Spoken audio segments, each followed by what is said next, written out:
Chapter 3:18. The bombardment from the Federation Army finally ended. This was not because the Federation Army felt that they had blown enough and had blown up all the measures on the mountain. Instead, the swordfish fighters that roared over the mountain encountered a joint attack from John's two new MS Flying Tigers and a blue-painted Tiger Special. The pilots of these three Tigers were skilled and were well aware of the shortcomings and weaknesses of the swordfish fighters. Therefore, under deliberate targeting, these swordfish fighters that previously roared in the sky were like raindrops, constantly falling from the sky. In the midst of increasing losses, Colonel Rhea also conveniently withdrew the swordfish fighters that were no longer of much use and replaced them with the MS troops that were already on standby. Hey, the coward is out. Under the sky, where the swordfish fighters were retreating, the Blue Tiger Special Model stood at an exit dugout from the mountain, looking down at the teams of MS that were speeding up towards the mountain. Colonel Norris, what should we do now? The two Flying Tigers stood behind the Tiger Special, and the voice of Norris' subordinates came from one of them. Go back. Resupply. The next battle will be very intense. We have to be prepared. Norris' eyes gradually became fiery. This was perhaps the most dazzling moment in his life. He knew that this battle was not because of John, nor was it because of the Federation, but because what he was thinking at the moment was to fulfill Ina's wish. Miss Ina, since you said that I am like your father, then, as a father, I should give my most beloved daughter the most precious gift in the world. No, it shouldn't be like this. As the Blue Tiger Special was closed by the huge gate, Norris' gaze also fell on Marine Jim, who was speeding up the mountain through the gap of the gradually closing gate. It doesn't matter what the gift is. A father should fulfill his most beloved daughter's wish. Just you wait. Miss Ina. Boom. Da-da-da-da. As Jim's rocket launcher blew up the gate leading to the underground passage, his teammate MS raised a 100mm machine gun in his hand and fired a chain of bullets at the gate where the thick smoke had yet to dissipate. Streaks of light representing bullets flashed past, and the tunnel leading to the underground was also ravaged by countless whistling bullets. In particular, John's soldiers, who tried to rely on the terrain brought about by the rugged passage to ambush the Federation Army's MS, suffered heavy losses under this wave of firepower. Thus, the tug-of-war over this underground passage began. TSK, they've already started fighting. Eladoya frowned. The tug-of-war over the passage had obviously affected his understanding of the sonar situation around him. Eladoya, what's the situation? After Ray Minkai parked his number 4 Marine Gal to behind a building, he asked. It's not great, but it's not too bad either. Right now, there were too many noises underground. It was just like a messy assembly of smashers. There are all kinds of noises. The frown on Eladoya's face grew deeper and deeper. The increasing noise was beginning to torture his hearing. However, since Eladoya was the team's clairvoyant and all-hearing, he was still holding on. Eladoya, pay attention to the situation. If there's anything wrong, inform us immediately. Shiro Amada's eyes never left the smoke-filled mountain that was full of potholes from the bombardment. Yes, Captain. Suddenly, Eladoya let out a blood-curdling scream. At the same time, he slapped the earpiece that he had pressed to his ear with both hands as if he had seen a ghost. What happened?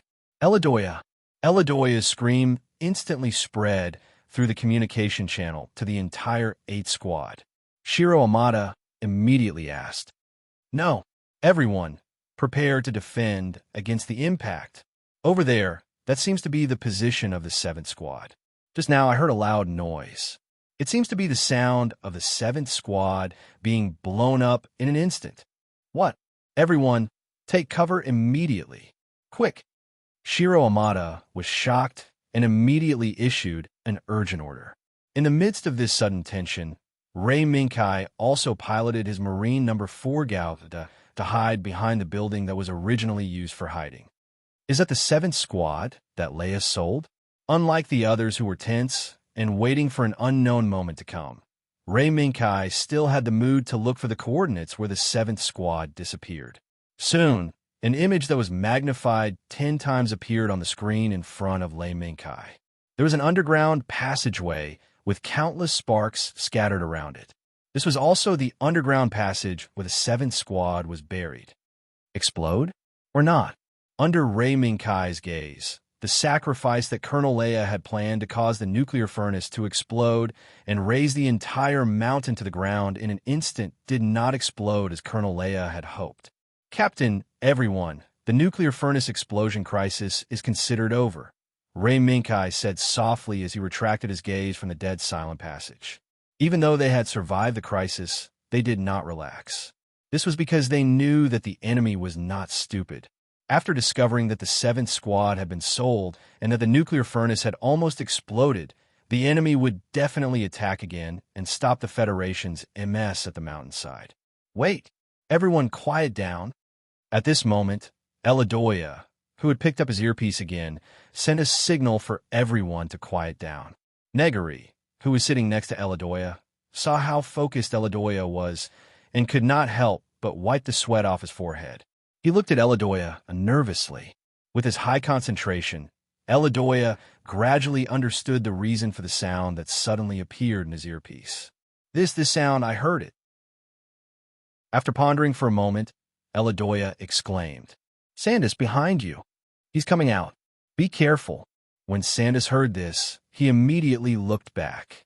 There was a loud rumbling sound caused by something breaking out of the ground, and a huge cloud of dust that was enough to block the vision of Sandus Gao, the land fighter.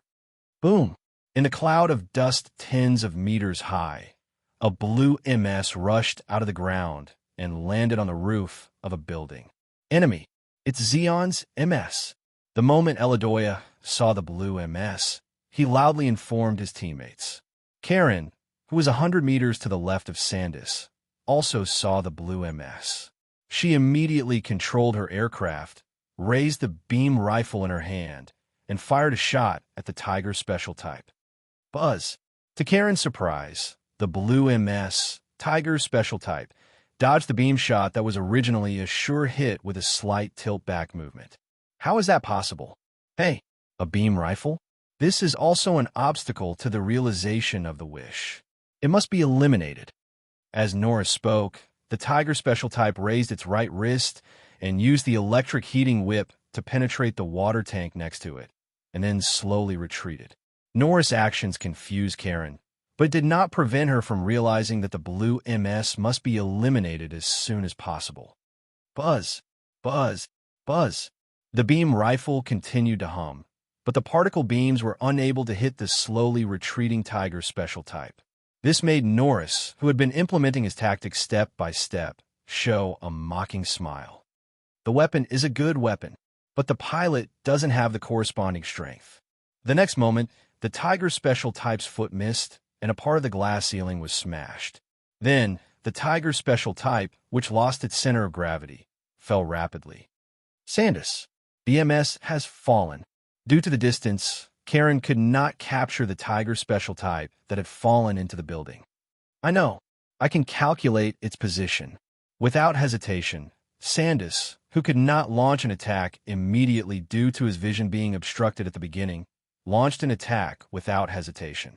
As the crosshair quickly turned red and locked onto the target, the 180mm cannon used by Sandus Landfighter Gundam suddenly fired a fierce shot at the predicted location where the Tiger special type was about to arrive. Boom! Before the roar of the 180mm cannon dissipated, one of the walls of the building in Sandus' eyes collapsed, followed by a loud explosion. Is it dead? As the rumbling explosion sounded in her ears, Karen asked. It's not over yet. It was not Sandus' voice that answered her, but Rei Minkai's loud answer. Moreover, at the same time as Rei Minkai's voice sounded, Marine Gao raised the combat shield on his left arm and rushed into the hole blasted by Sandus with full thrust. After a moment of dead silence, a louder rumble than before came. What's that? Under the gaze of Karen and Sandus, Marine Gauda, who suddenly appeared and rushed into the building, knocked the blue MS Tiger special type out of the building. Among the flying sand and dust of the collapsed building, the blue MS and the white MS flew out one after another, and then, under the drag of gravity, fell rapidly to the ground. Boom! Squeak! The sound of heavy metal falling to the ground and the noise of metal rubbing against the ground under great force alternated. Ugh! In the cockpit of the Tiger Special Type, Norris let out a muffled groan and forcibly swallowed the discomfort caused by the violent impact just now. Hey, interesting. Norris's eyes flashed with fighting spirit. He didn't expect that someone would be so reckless as to brazenly rush in and rescue the steel tank that should have been killed by the Tiger Special Type. Pitter-patter. The wreckage of buildings, large and small, fell to the ground in the dust, and also fell on the two MS that stood opposite each other, making a loud noise on the cold armor on their bodies. Hum! Amidst the mechanical roar, the Tiger Special Type and Marine Gao and Number 4 raised the shield in their hands tacitly. Then, they suddenly took a step forward and ran quickly. However, this was not a face-to-face charge, but a face-to-face lateral movement. Who? The huge, humanoid MS shuttled quickly among the uneven buildings. Sometimes it accelerated. Sometimes it turned. The only thing that didn't change was the distance between the two sides. No matter what tactics the two sides used, there were a number of buildings between the two sides as a separation belt. Boom! The Tiger Special Type took a few steps and suddenly stopped behind a building. The single eye on its head turned left and right at the same time, paying attention to the surrounding movements at all times. Ha ha ha. Interesting. Interesting. I didn't expect there to be such a powerful pilot in the Federation Army. It seems that the biggest obstacle to achieving my wish may be him. Miss Ina. Norris's heart was beating rapidly. At this moment, Norris's whole body seemed to have entered an unprecedented state of excitement, pushing his spirit, concentration, and reaction to the peak. Gotcha! In an instant, Norris's ears moved, and he instinctively pushed with both hands. The Tiger Special Type fell forward, rolled a few times on the ground, and quickly got up from the ground, raised the grim shield in its hands, and shot at the building that was originally used to hide. Da-da-da-da! Dang, dang, dang, dang. In the midst of the grim shield's explosive shots, a combat shield with countless sparks broke through the building, bringing along countless sand and dust as it fell in front of the Tiger Special Type. Boom! In an instant, in the midst of the sand and dust, the Marine Gao, the Number 4's combat shield, and the Tiger Special Type's grim shield fiercely collided together. The huge force of the collision between the two actually caused the concrete under the feet of the Tiger Special Type to crack like a spider web. Don't look down on me. The tyrannical strength not only caused cracks to appear on the concrete beneath the Tiger Special Model's feet, it also caused Norris, who was holding onto the control stick, to directly feel a formidable strength that he had never felt before in his entire life on the battlefield. Rise for me. The moment Norris roared from the bottom of his heart, the bright red eye of the Tiger Special Type suddenly became even redder. Then, the suppressed Tiger Special Type actually burst out with an even more powerful force and forcibly pushed back Marine Gao, Number 4's combat shield. You actually still have strength left? Ray Minkai pulled back his right hand and let Marine Gao, Number 4, take a few steps back, raised his shield and gun, and cautiously looked at the Tiger Special Type, who also raised his shield and pulled out his blade. Buzz! The confrontation appeared again. But this confrontation did not last long, because in the battle just now, both sides had already figured out the strength of each other. Come on, pilots of the Federation, let me see your strength.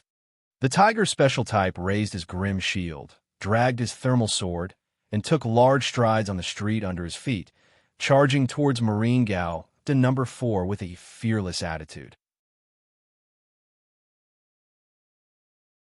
Chapter 319. Dong Dong Dong. The rapid and heavy sound was like the beating of a drum. The Tiger Special Type charged forward with his shield raised. Even if he was facing a beam rifle that could pierce through him in one hit, he was still fearless. Facing such a fearless enemy, all Ray Minkai could do was to lock onto the target and pull the trigger. Buzz! In an instant, a turbulent particle beam shot out from the muzzle. However, Almost at the same time, the charging tiger special type suddenly lowered its body, actually dodging this particle beam that was enough to destroy its own head monitor in an instant, leaving only a scar on its shoulder. Got it. Norris, who had successfully lured the enemy, roared and pushed the joystick. With the scar left by the particle beam on his shoulder, the tiger's special type swung the grim shield forward. The right hand hidden behind the grim shield dragged the thermal sword from bottom to top and went straight for the fourth Marine Gauda's abdomen. Bang! In the next second, a loud explosion sounded. It was the fourth Marine Gauda's battle shield colliding with the tiger special type's grim shield again. Moreover, between the claw-like protrusions at the front of the battle shield, the tiger special type's heat sword was stuck from bottom to top. However, even if the thermal sword was stuck by the battle shield, it couldn't block the attack of the thermal sword for long. The thermal sword that had already cut deeply into the battle shield was the evidence. Ha ha! Well done! Seeing Gundam's reaction, Norris was not stingy with his words of praise. He didn't think that Ray Minkai would actually use a battle shield to block the tiger special type's shield attack and thermal sword at the same time in such a short time. Thanks for the compliment. But this is nothing. The voice sounded without warning. Norris was shocked, but he immediately reacted. Contact communication? Hey, we young voice. A pilot from the Federation. I am Norris Barkard. Your name? Norris suddenly revealed his identity, which made Ray Minkai stunned for a moment. Then he smiled. Norris Barkard. It's really you. Ray Minkai. That's my name. Ray Minkai. Although the pronunciation was a little weird, he could feel that it was a good name. Come on. Norris' fighting spirit soared, the strength in his hands seemingly increasing without limit. Driving the Tiger special model that was locked in a stalemate with Marine No. 4 Gauda, he once again burst forth with even greater strength.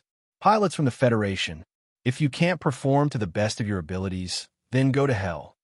Amidst the angry roar, the Tiger special type's heat sword that was stuck in the shield fiercely erupted with an even more powerful force.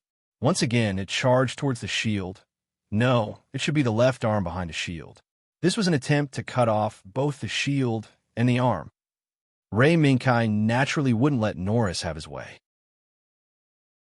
In a battle of this level, any flaws in the body's performance or control technique would be a fatal weakness. Chua. Norris's thermal sword was quickly brought up into the air, following the center line of the combat shield as it went straight for the left arm of the Gundam. Just as it looked like the combat shield and the left arm were about to be chopped off, an afterimage suddenly appeared at the edge of Norris's left vision. That's... Boom! Without any reaction, Norris only knew that an irresistible force rapidly spread from the waist of the Tiger Special model to the entire body, and even forced the Tiger Special model to take a few steps back. Only after smashing through half of a building as tall as itself did it manage to stop its body. However, this didn't mean that the Tiger Special model that had smashed through the building had lost its ability to resist. Under Norris's control, even he had suffered a great loss from this collision. However, Norris's instinctive reaction was still powerful. The moment the Tiger Special model smashed through the building, the grim shield in its hands was raised once again and shot wildly towards the location of Marine No. 4 Gauda in Norris' memory.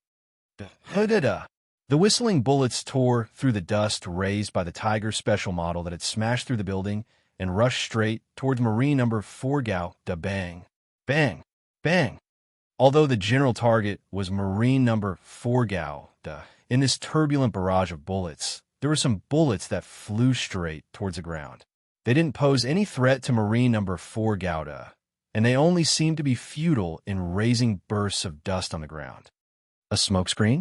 Lei Minkai had already noticed the movements of the Tiger Special type long ago. Moreover, he also knew that there would definitely be a Tiger Special type ambush amidst the explosion of smoke in front of him. Zila. Suddenly, a flash of lightning split the fog in Ray Minkai's mind. Over there. The combat shield that was split in half by the thermal sword was thrown by Ray Minkai into the smoke on the left without any reluctance. And while throwing the combat shield, he took half a step back. Boom! Amidst the sound of the thrown combat shield hitting something and exploding, a small shadow also broke through the smoke at the same time and went straight towards Marine Number 4 Gouda. This was the Tiger Special Model's thermal whip. However, this thermal whip that attempted to launch a sneak attack under the cover of the smoke and dust did not hit Marine Number 4 Gouda. Because before this, Ray Minkai had the foresight to drive Marine Number 4 Gouda back half a step, barely avoiding the thermal whip that relied on the smoke and dust to launch an attack. Puff! But this was not the end. Even if the thermal whip was dodged, Norris' attack would never be so simple. The blue MS stirred up a gust of wind that blew away all the smoke and dust around it, whistling as it crashed into Marine Number 4 Gouda. At this time, Marine Number 4 Gouda no longer had a combat shield in his hand to provide protection. It could almost be said that Marine Number 4 Gouda's situation was now wide open. As long as Marine Number 4 Gouda was hit by the spikes on the right shoulder of the Tiger Special Model, he would suffer a great loss. Bang! At the critical moment, the afterimage appeared again. However, this time, the afterimage made Norris's heart ring with alarm. Norris suddenly pulled his hand subconsciously, and the Tiger Special Model that was in the charging state actually staggered and abruptly stopped the charging state. But he paid the price for this. Beep, beep, beep. The urgent alarm continued to sound, and the black shadow that almost killed the Tiger Special Model flashed past his eyes. Norris could not help but take a deep breath. Did the left leg joint exceed the upper limit? And that strange weapon finally appeared. Yes, Meteor Hammer. After losing the combat shield, in order to avoid the charging Tiger Special Model, Ray Minkai did not hesitate to use the weapon that Marine Number 4 Gouda kept to this day, the Meteor Hammer. Walala! The sound of the iron chain continued to ring out. Under the push of the rocket launcher, the Meteor Hammer drew an arc in the air. It was like an eagle hunting its prey from top to bottom, heading straight for the Tiger Special type. Boom! The Tiger Special Model's reaction was very fast, but when it avoided the impact of the Meteor Hammer, it accidentally triggered the fault caused by the previous emergency braking. Beep, beep, beep, beep, beep. The screen in front of him flashed with a red light, and the icon that represented the damage to the left leg of the Tiger Special Model was like a spike, deeply piercing into Norris's eyes. However, Norris didn't pay it any mind as he casually pressed the ignore button. After turning off the noisy alarm, he once again threw himself back into the battle. Bang! Bang! The afterimage of the thermal swords brandishing surrounded the Tiger Special type, so that not even a drop of water could leak out. No matter how strange the attack of the Meteor Hammer was, it could not break through the defense of the Tiger Special Model. Moreover, Norris also tried to use the Grim Shield to distract Marine Number 4 Gouda in between the defense. However, just like the Meteor Hammer could not break through the defense of the Tiger Special Model, the shooting of the Grim Shield could not have any effect on Marine Number 4 Gouda. At most, it could only force Marine Number 4 Gouda to the back of the surrounding buildings. It could not force the Meteor Hammer to retreat. In the intensive shooting, the ammunition of the Grim Shield was finally exhausted. Norris calmly abandoned the Gatling gun that had exhausted the Grim Shield and continued to look at the Meteor Hammer that was hovering around the Tiger Special Model. No matter how many times I see it, I feel that this is a strange weapon. But a weapon is always a weapon. A weapon without a person operating, it is just a dead object. Buzz! Suddenly, the thermal sword became even hotter. The Tiger Special Model raised the sword and slashed towards the air, and a loud explosion sounded. The Meteor Hammer, it was actually split open. What? The Meteor Hammer was actually split open. In the cockpit of Marine Number 4 Gouda, Ray Minkai looked at the Meteor Hammer that was split in half by the thermal sword in shock. Boom! Under the gaze of Ray Minkai, the rocket launcher on the Meteor Hammer detonated the remaining fuel under the influence of the thermal sword high temperature. Voila! The iron chain that lost the Meteor Hammer fell to the ground powerlessly, and no longer had the arrogance from before. Looking at the Tiger Special Model that put away the thermal sword, Ray Minkai took a deep breath and said slowly, as expected of Norris Barkard, Really good. Kai, do you want me to make a move? The white cat State Zero, who had been watching for a long time, raised its head and looked at the tiger special model on the screen. It had already been aroused by the battle intent. No, State Zero. This is a battle between people. No matter what the result is, before the result is out, I hope to fight Norris with my own strength. Voila! Marine number 4 Gao Da's hand shook, and the iron chain that had lost the meteor hammer retracted and wrapped around the arm of Marine number 4 Gao Da. Then Marine number 4 Gao Da opened the storage compartment at his waist and ejected the beam sword that was placed inside. A beam of particles appeared. With a sword in one hand and a beam rifle in the other, this was the stance of Marine number 4 Gao Da. Hey, you have so many weapons. But so what? The Tiger Special Model's single eye became redder and redder. Nora's battle intent did not seem to have decreased, and he took the initiative to attack again. Dong, dong, dong. From slow to fast, the footsteps of the Tiger Special Model sounded like a drum that went from slow to fast, beating Ray Minkai's heart over and over again. Ray Minkai pressed his thumb, and Marine number 4 Gao Da's beam rifle exploded.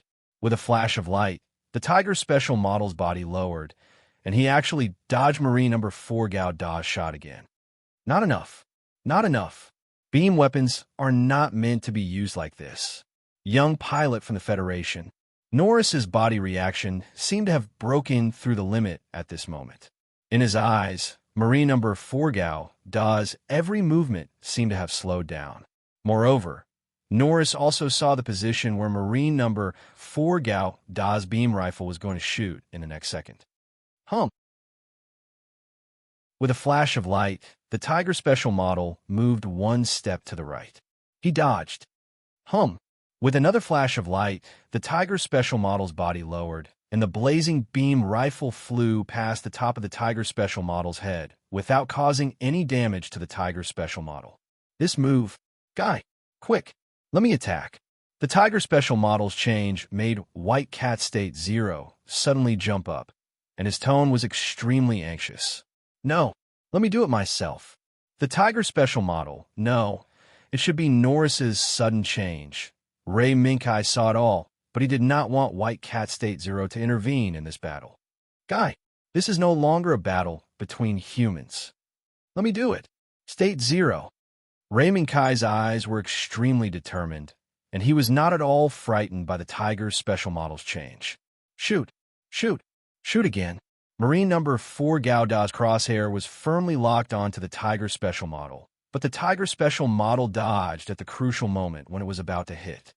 If that's the case, Ray Minkai snorted coldly, and without hesitation threw the beam rifle in Marine number 4 Gao Da's hands towards the Tiger Special Model, and at the same time ejected the beam sword from the right side of his waist. At this moment, Marine number 4 Gao Da held the beam sword in both hands. At this moment, the Tiger Special Model, whose movements were more agile, cut the beam rifle thrown by Marine number 4 Gao Da in half. Boom! At this moment, in the midst of the beam rifle's explosion, Marine number 4 Gao Da and the Tiger Special Model collided like gladiators in the Colosseum in ancient Rome. Marine number 4 Gao Da waved the beam sword in both hands like a storm and forced the Tiger Special Model to retreat. Has it finally come to this moment? This is really exciting. Miss Ina, it seems that I'm going to miss the appointment. In the midst of Norris's laughter, the Tiger Special Model suddenly put away the sword and shield and made a knight's salute towards Marine number 4 Gao Da Pa. At the same time, a signal flare rose from the back of the Tiger Special Model and exploded in the air, creating a cloud of extremely dazzling red smoke. Ray Minkai knew the intention of this scene. Hence, Marine number 4 Gao Da also made a knight's salute under Ray Minkai's control to return the salute. This scene made Norris, who had made up his mind to die, laugh heartily. Ha ha! Interesting. Interesting. It seems that my end is here today. Chapter 320. The huge screen displayed a group of nouns that only professionals could understand. These nouns were also displayed in red in front of everyone's eyes. At this moment, Everyone was holding their breath, waiting for the final result. Waiting for the final result of Apsara's success. As the person in charge of the entire project, Phineas, who had exhausted all his efforts, was surprisingly calm at this moment. Compared to the other researchers involved in Apsara's, this relatively young Major General Guion just calmly leaned against the wall next to the big screen, quietly waiting for the final result. The testing program faithfully followed the prescribed order, carefully and quickly following the original plan, and after passing through all the functions of Apsara's, the final result was presented on the screen. All procedures passed. Apsara's is completed. With the commander's loud shout, Apsara's, the masterpiece that Phineas had spent his life on, was finally completed. In the blink of an eye, the many technicians who were already holding champagne in their hands let out a sigh of relief and subconsciously raised the champagne in their hands. At the same time, Phineas also let out a sigh of relief. In the eyes of others, he was very calm just now, but he was enduring the torment on the eve of success, as well as the pain caused by the illness in his body.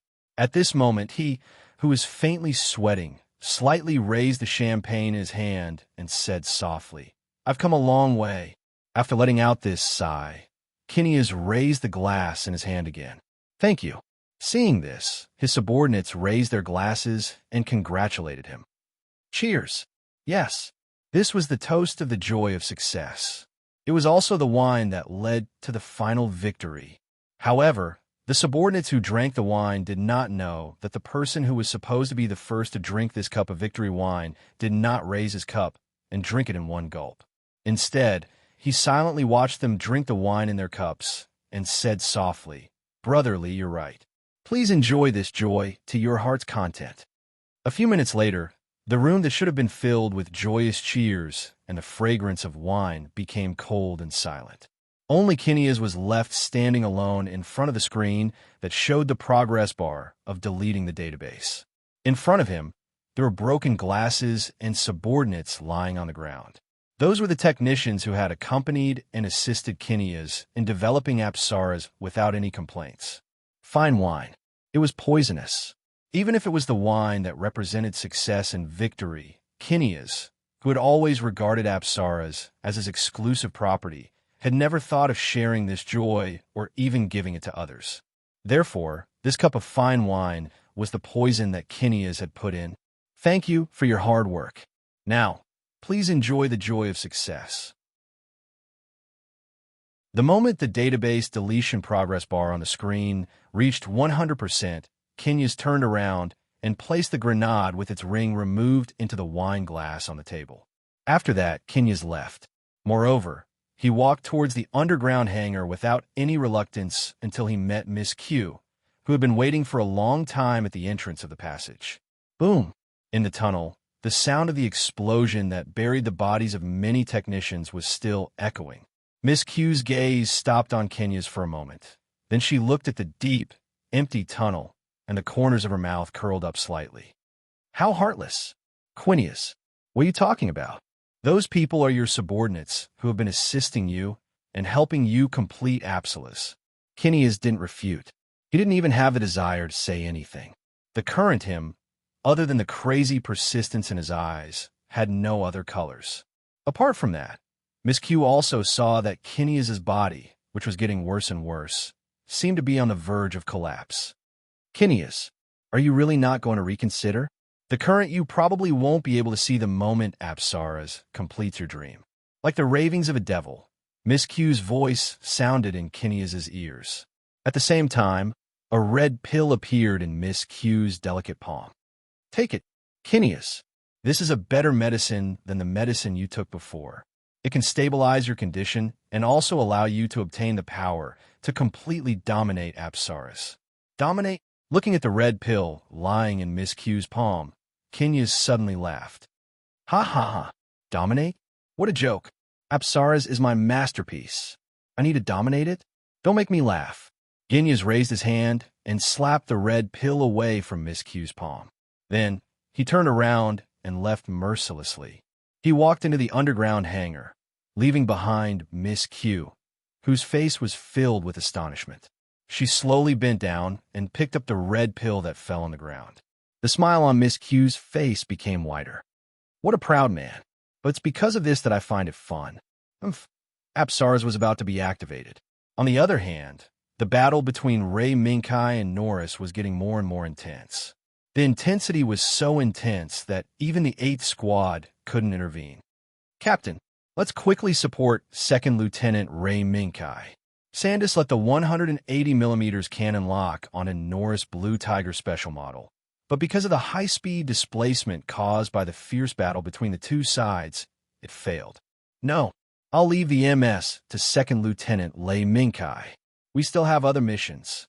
Amada Shiro also wanted to support Ray Minkai, but as the captain, he still remembered the mission that the 8th Squad needed to complete. Steel tanks. Quickly move to the shooting position and leave this place to 2nd Lieutenant Ray Minkai. Quick! Under Amada Shiro's reminder, the steel tanks distributed around gradually retreated. With the help of Amada Shiro, Karen, and Sandus, they moved to a new shooting position and prepared to launch artillery attacks on John's mountain position. The tank MS retreated? The departure of the steel tanks did not escape Norris' eyes.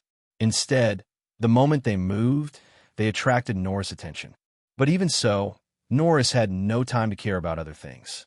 Just the number 4 Marine Gauta piloted by Ray Minkai had already made him concentrate and deal with it with all his strength. Boom! The two huge humanoid MS that were like gladiators confronting each other in an ancient coliseum suddenly took a step forward at the same time and rushed towards each other. Heat sword, light sword, both slashed at each other's most fatal parts in the next moment.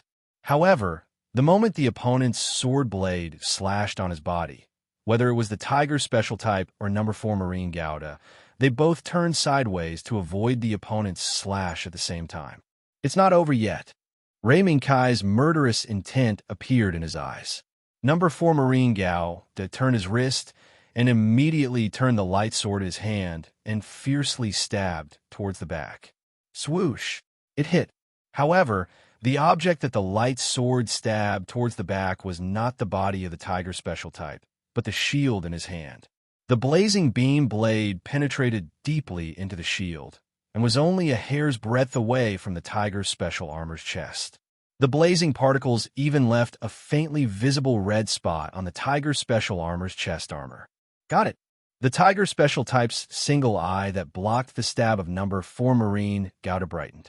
It raised the long sword in its hand and quickly stabbed towards the back of number 4 Marine Gauta Kai. Be careful. White Cat State 0 exclaimed. Ray Minkai exerted force with both feet and pushed with his left hand. Number 4 Marine Gauta actually bent down and aimed the propulsion port of the backpack at the Tiger special type in the blink of an eye. Then one boom. 2 raging flames suddenly burst out from the propulsion port of number 4 Marine Gauta's backpack. What? In this fierce and blazing flame tongue, the heat sword that should have stabbed into the back of number 4 Marine Gauta was actually pushed away. Even the Tiger special type was helplessly pushed back by the full force of number 4 Marine Gauta's backpack explosion. Whoa! The strong thrust not only pushed the Tiger special type away, but also caused number 4 Marine Gauta to fly dozens of meters forward. Until under the control of Ray Minkai, he raised his hand and inserted it into the building next to him, forcibly reducing the speed and changing direction by destroying the building. Wallalala! Piles of concrete debris scattered on the arm of number 4 Marine Gauta, and the sand that flew up covered most of number 4 Marine Gauta's body. The only thing that did not change was that the beam sword in no. From Marine Gauta's hand was still blazing hot. Ha ha! Very good. Very good. Again. Norris glanced at the body status displayed at the bottom of the screen and launched it again. Dong dong dong.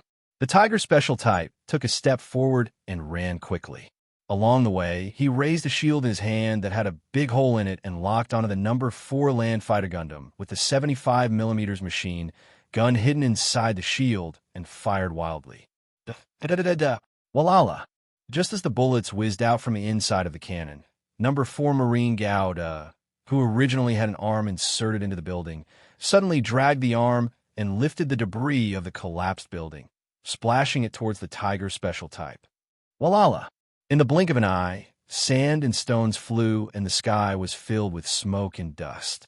Even if the tiger special type firmly locked on to number 4 Marine Gouda before, it couldn't lock on to the other party's figure in the dust raised by number 4 Gouda Buzz. Boom! As Norris controlled the Tiger Special Assault model to take a few steps back, trying to increase the distance between them and the Gundam number 4, a huge figure suddenly appeared from the left side of the Tiger Special Assault model. It broke through the smoke and dust in the air and slammed into the Tiger Special Assault model. The powerful force generated by the collision of two humanoid MS that weighed dozens of tons knocked the Tiger Special type back, and Norris, who was sitting in the cockpit, was dizzy and almost lost consciousness. Bah! Ha ha ha! I was careless. But this is what I want. Thump! Half of the Tiger Special type's body was knocked into the building, and at the moment when the one-eyed light burst out, he forcibly dragged his body out of the collapsed building and dragged the heat sword in his hand and slashed behind him from the bottom right to the top left. Whew! He didn't hit anything, only the sound of wind rolling up when the blade was swung. However, Norris was not discouraged, because he knew that the enemy, number 4 Marine Gouda, did not attack rashly. Putting away the blade and putting up the shield again, the Tiger Special type stared at number 4 Gouda, who was standing not far away. The second round, it's my turn. Ray Minkai's gaze fell on the Tiger Special type's shield that had a big hole in it, and he chuckled. After that, the number 4 Landfighter Gundam's propulsion backpack once again erupted with 2 tongues of flame, granting the speed boost brought by the powerful propulsion to the number 4 Landfighter Gundam. Swoosh! As the distance between the two sides shortened, the beam sword in number 4 Gouda's right hand pressed down and went straight to the waist of the Tiger Special type, and the beam sword in his left hand stabbed straight at the Tiger Special type's head. One up and one down, a two-sided attack. The No. 4 Landfighter Gundam's offensive could be said to be dangerous, but the Tiger Special type was unmoved. Under Norris's control, it slightly raised the grim shield in its left hand, and without hesitation, it fired a series of bullets towards the ground, towards the feet of number 4 Gouda tut-tut-tut-tut. While the whistling bullets made holes in the ground under number 4 Gouda's feet, it also set off bursts of sand and dust, blocking Ray Minkai's vision. This was exactly the method Ray Minkai used to shoot the Tiger Special type just now. Now, Norris was just doing the same thing. Tisk! Ray Minkai cursed, and with a stomp of his right foot, number 4 Gouda immediately turned to the right. In the next second, a series of bullets flashing with bright yellow light broke through the smoke and dust and flew past number 4 Gouda's outer armor. Almost at the same time, before number 4 Gouda's figure stabilized, a heat sword was placed horizontally in front of number 4 Gouda, as if it was going to slash towards number 4 Gouda's cockpit. As long as the slash was solid, Ray Minkai's little life would probably be gone on the spot. Kai! White Cat State 0 glared, and jumped into the screen in front of it without hesitation, trying to activate its ability to fuse with number 4 Gouda to prevent Ray Minkai from dying under the Tiger Special type's new heat sword. However, Ray Minkai was not as nervous as the White Cat State 0. His gaze was very calm, even in the face of the heat sword that was about to split open the cockpit. Ray Minkai moved his feet again. The number 4 Landfighter Gundam's propulsion backpack still faithfully spat out tongues of flame, according to Ray Minkai's orders, increasing the thrust to the limit of being able to grant the number 4 Landfighter Gundam instantaneous mobility. Boom! The flames roared. Under the threat of the heat sword, number 4 Gouda actually flew forward some distance in an instant, and the heat sword that was supposed to hit the cockpit landed on number 4 Gouda's waist. Zap! The indestructible heat sword cut through 2/3 of number 4 Gouda's waist without any hindrance. On the screen in front of Ray Minkai, a large number of red alerts also popped up. Number 4 Gouda's body parts below his chest lost control and could no longer be activated. However, Ray Minkai was still calm, because at the moment when the heat sword slashed down, number 4 Gao Da's beam sword also stabbed forward at the same time. At this moment, under the sword of the number 4 Landfighter Gundam, it was the Tiger Special model that had lost all energy reactions and fallen into a deathly silence, with a hole in its waist.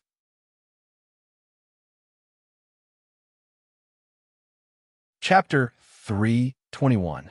Ka. After a crisp sound, the cockpit door of number 4 Marine Gao Da opened urgently. Kai, you bastard idiot. Why didn't you let me fuse with Marine Gao Da? If you had done so earlier, this mech wouldn't have fallen to the point where it can no longer be started. As the cockpit door opened, a frantic voice came out from the cockpit. At the same time, a white shadow jumped out from inside and stared at the Tiger Special Type's thermal sword that cut through number 4 Marine Gao Da's waist. This is a battle between humans. The cockpit door was ejected by emergency measures. Ray Minkai stood up from his seat and looked at the Tiger Special Type that had lost all its energy response. Human, are you blind? Or do you not know? Was the performance of this mech just now the limit of what a human pilot can do? That was a particle beam with sublight speed. So what? Ray Minkai was unmoved and counterattacked. He even jumped out of the cockpit and tried to jump to the cockpit of the Tiger Special Type. However, because the hole that was melted by the beam sword happened to be near the cockpit, Ray Minkai had to give up this move. The White Cat State Zero, who was constantly scolding Ray Minkai's reckless behavior, suddenly froze and then roared even more angrily. Kai, you bastard! Do you know what kind of enemy we are going to face next? At this critical moment, you actually caused this Marine Gao Da to be scrapped for your unnecessary night spirit. Don't you know that we don't have many mechs that we can use now? Ray Minkai frowned and glanced at the White Cat State Zero. Don't we still have you? Tusk Lion State Zero. Besides, even without this Marine Gao Da, we still have a Lancelot. You. Ray Minkai's answer made the White Cat State Zero suddenly stunned. That towering rage was reduced by 3 notches. Ray Minkai ignored the speechless White Cat State Zero and returned to the cockpit. After taking out the communication headset, he connected to the communication channel of the 8th team. This is Ray Minkai. Can the 8th team hear me? This is Amada Shiro. Second Lieutenant, is it over on your side? Amada Shiro's voice sounded immediately. It seemed that he had been waiting on the communication channel for a long time. Second Lieutenant, I see that your side seems to have calmed down. And, although it was unexpected, it is still over. Now, the enemy's MS has stopped responding. However, my Landfighter Gundam was severely damaged in the battle just now. At present, he no longer has the ability to continue fighting. After Ray Minkai's eyes glanced at the mech Darin. Is that so? Marine Gao Da has lost the ability to continue fighting? I understand. Second Lieutenant, go over and meet up with Eladoya and the others. Leave the rest to us. Although Amada Shiro was distressed for the loss of the 4th Marine Gao Da, he was also glad that Ray Minkai had survived the fierce battle. Yes. Start meeting up with Eladoya now. Ray Minkai replied, and threw the headset back into the cockpit. The White Cat State Zero, who had gradually calmed down, looked at Ray Minkai and asked curiously, Aren't you going to meet up with them? No. Now it's time for reporter Ray Minkai to leave. State Zero, haven't you been muttering Miss Q's name? Then, let's go find trouble with this woman now. Ray Minkai jumped from the cockpit of the Landfighter Gundam to the ruins of the collapsed building next to it. Hey, Kai, wait for me.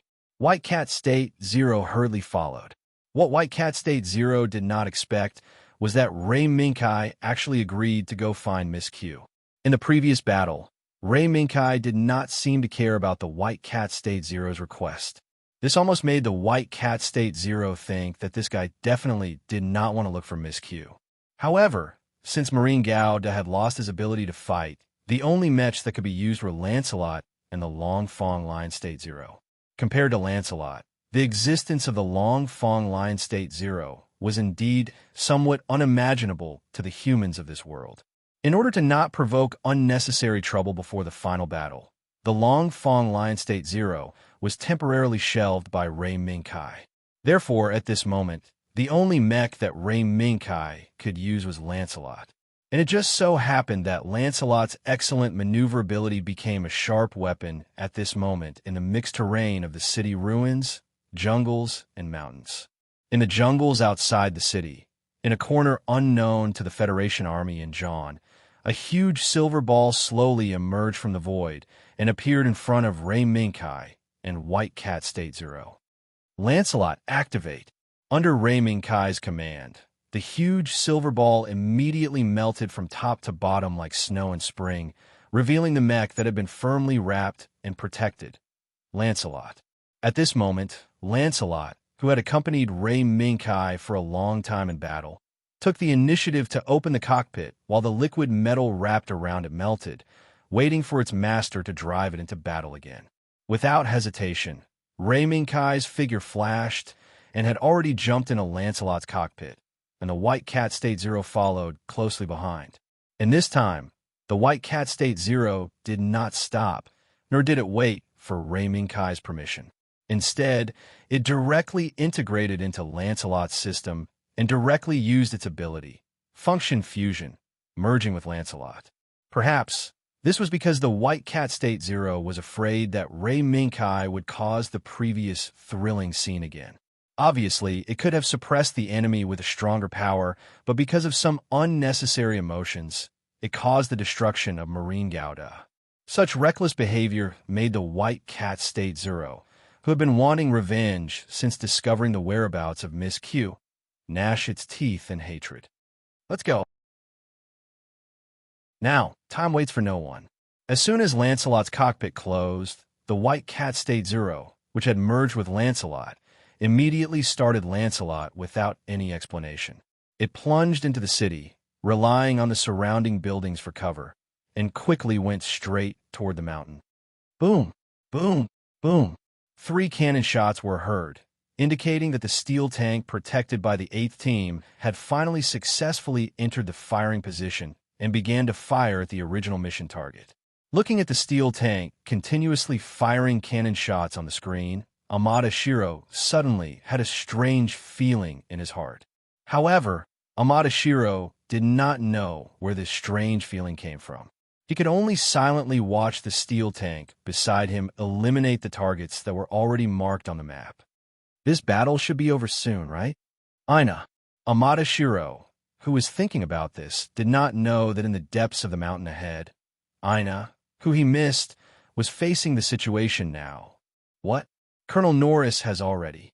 Aina, who had changed into the pilot uniform, was stopped before she could board Apsaris.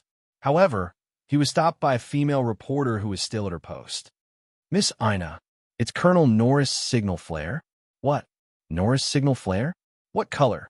How is his situation? Ina's heart flashed with an ominous feeling, and she quickly asked back. The female correspondent's face was sad, and her voice was filled with regret. Red. Ina was stunned, and immediately understood the meaning of this color. Unable to return to the rendezvous, can Kailudrin take off as soon as possible? Thinking of this, Ina took a deep breath. She knew that even if Norris fired this signal flare, it did not mean that the Federation MS on the battlefield outside did not have the power to threaten Kailudrin. In the end, they still had to rely on the power of the demon above them, Apsara's power. Ina, get ready. Let's go. Now is the best time to fulfill your wish. At this moment, a voice that was always in a lazy state sounded. Miss Q. Ina turned around and saw that her brother, Kenya's, was standing beside Miss Q. However, Ina was confused. Why was there not a single technician beside her brother? Where's everyone in Apsaris? Ina asked. Maybe they're hiding there to celebrate. This was Kenya's answer. An answer that avoided the main point of Ina's question. Ina frowned, but did not probe further. She just turned around and walked toward Apsaris. Change into the pilot uniform. Brother, go. Kenya's. I'll be by your side and watch you fulfill your wish. Under Miss Q's gaze, and under the protection of 2 flying tigers, the new Apsaris, under the joint piloting of Ina and Kenya's, slowly rose to the open dome. It rose all the way along the crater until it appeared in front of everyone's eyes. Then, bursts of light appeared in front of the huge megaparticle cannon in front of Apsara's without any hesitation or concealment. That is, Apsara's, or rather, Apsara's 3, was a behemoth that suddenly rose into the sky from the volcanic crater. The moment it appeared, Colonel Rhea and Senior Commander Kojima, who were standing on the bridge of the big Pallet-class gunship, were taken aback. This is Guillaume's secret weapon. What a huge body. Looking at it from afar, even without a concrete impression, one could tell how huge Apsara's 3 was from the size of the two flying tigers on both sides of Apsara's 3. Colonel Rhea was silent. However, the Federation army was silent because of the appearance of Apsara's 3, but it did not mean that Apsara's 3 would stop. Boom! With a flash of light, the light gathered at the front of Apsara's 3's large-caliber megaparticle cannon suddenly erupted and shot out a seemingly small, but actually extremely powerful beam of light. With a gentle sweep of the beam of light, it wiped out several MS teams that were deployed by the Mechanical Mix Brigade at the foot of the mountain and on the mountainside. Rumble! Wherever the beam of light passed, it set off a series of violent explosions. Thick smoke rose into the sky, and a monstrous fire spread throughout the jungle. At this moment, it was like hell. Third, fourth signal lost. Can't be contacted. In the bridge of the Pallet class, CIC stared blankly at the symbol representing the two teams that had lost contact. In just an instant, the two teams were annihilated without being able to put up any resistance. Such a huge disparity in combat power made everyone on the bridge gulp involuntarily. Calm down. Sent out the sniper on Jim. Colonel Rhea, who had been gloomy all this time, spoke. It was finally time to reveal the trump card that he had been hiding until now. However, no one knew that in this final battle, a ghostly figure just happened to rush up the mountainside from the other side of the mountain and went straight to Apsara's 3. Kai, the energy system that the big guy is using now is an energy institution that is developed with the fragment as the center. As long as the fragment is taken out of this energy institution, the big guy can no longer be activated, and there is no possibility of resurrection. White Cat Zero's voice sounded in the cockpit. Yes. Then, can you sense the existence of Miss Q? Ray Minkai nodded and asked while controlling Lancelot to move quickly in the jungle. Ray Minkai indeed felt the White Cat Zero's fear of Miss Q. However, Ray Minkai, who had lost the memories related to Soth's mechanical beast world, could not recall any information related to Miss Q. I can sense some, but there seems to be something interfering with my perception. Kai, as long as we take out Apsara's 3, that woman will inevitably appear in front of us. White Cat Zero's voice was filled with regret, but it was not discouraged because of this. On the contrary, according to the image of Miss Q in its memory, White Cat Zero easily came up with a targeted strategy. So, we just have to take out Apsara's 3? This mission is really difficult. Ray Minkai smiled lightly, but there was no timidity. On the hillside, Lancelot kept accelerating. On the other side, a dark green sniper Jim also walked out of the pallet-level Naku and connected to the energy pipeline connected to the warship reactor. Boom, boom, boom. Suddenly, 3 cannons sounded from the city at the foot of the mountain. 6 cannonballs that tore through the air let out a burst of whistling sound and bombarded the top of Apsara's 3's head. However, the moment a ray of light burst out from Apsara's 3's large-caliber megaparticle cannon, the 6 cannonballs were instantly blown up. Its defense has increased. This shocking scene, in Ray Minkai's opinion, might be caused by the fragment. Moreover, Apsara's 3, who had obtained a fragment, might have more power than expected.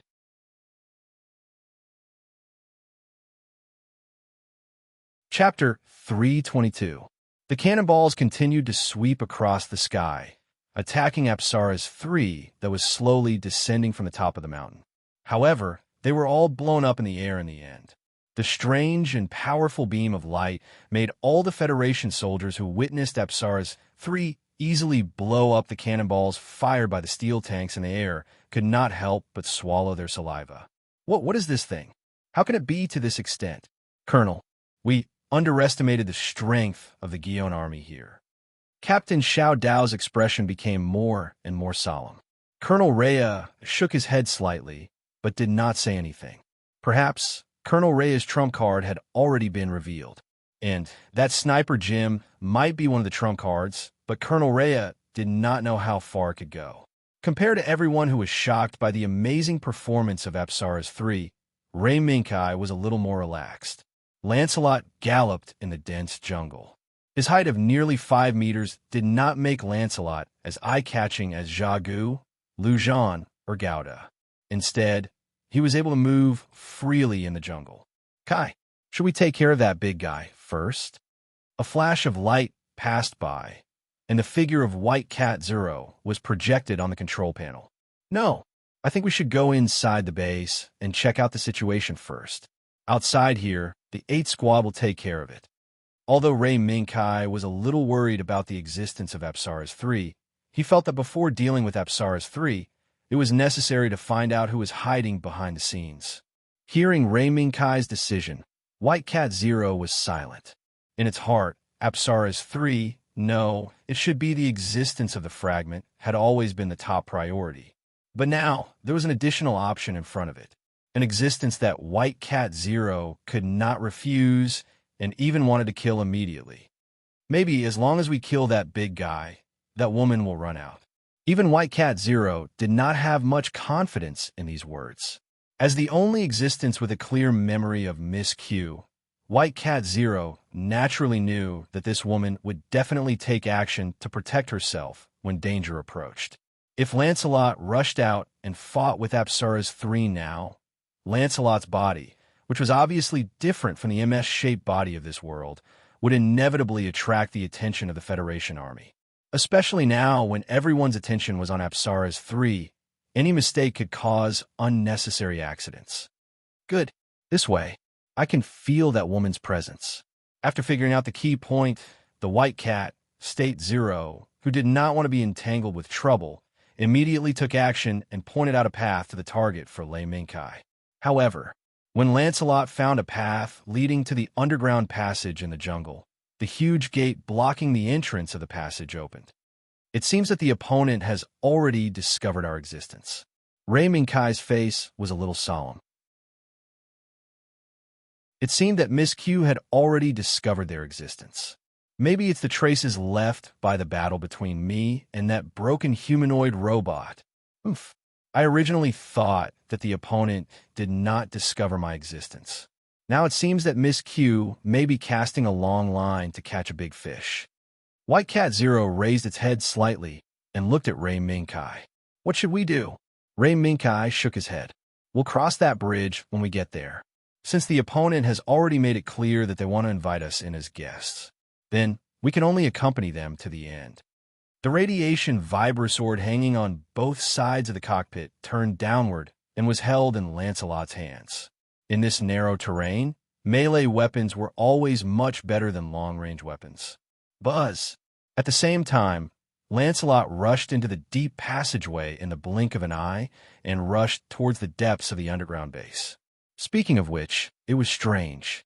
Along the way, Ray Minkai did not discover anyone coming out to intercept Lancelot. Even White Cat Zero did not feel that there was an ambush on both sides of the passageway. Strange. Would Miss Q stay in the depths of the base and wait for death? White Cat Zero's eyes revealed a trace of doubt. According to its understanding of Miss Q, this woman would definitely not send herself to die so easily. Ray Minkai also had the same doubts, but he knew that as long as he followed the passageway that the opponent deliberately opened, the answer would inevitably be placed in front of him. However, the answer that was about to appear in front of him, what would it be?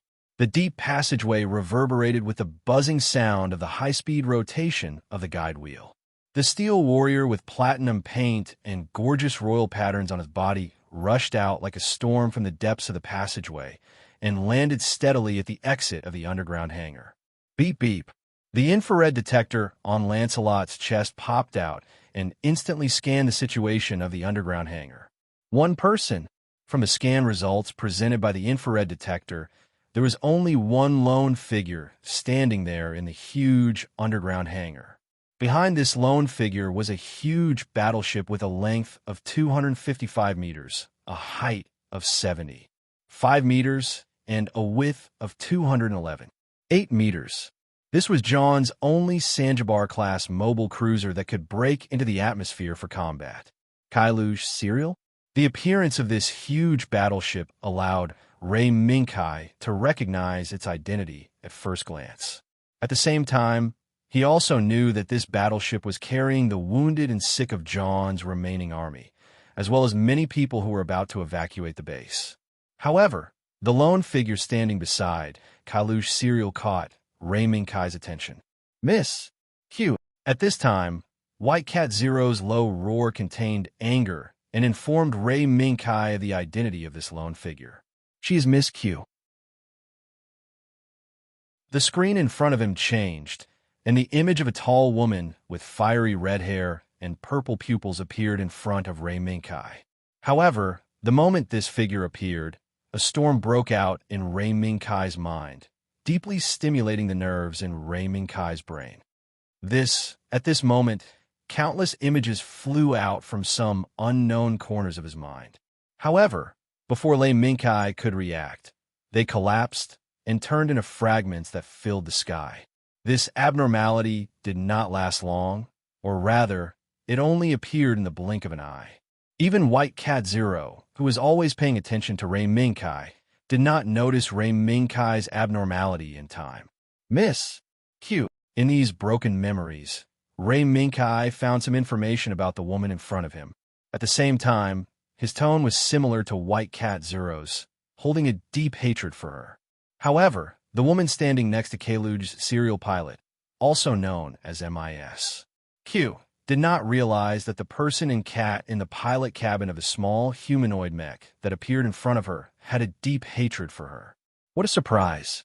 Although I had speculated before, in the end, I still missed out on some factors. I didn't expect that there would be someone like me in this world. How interesting. The fiery red woman, also known as Miss Q, looked at Lancelot's slender figure with great interest, which was different from Jim, Gouda, and Jagu's appearance.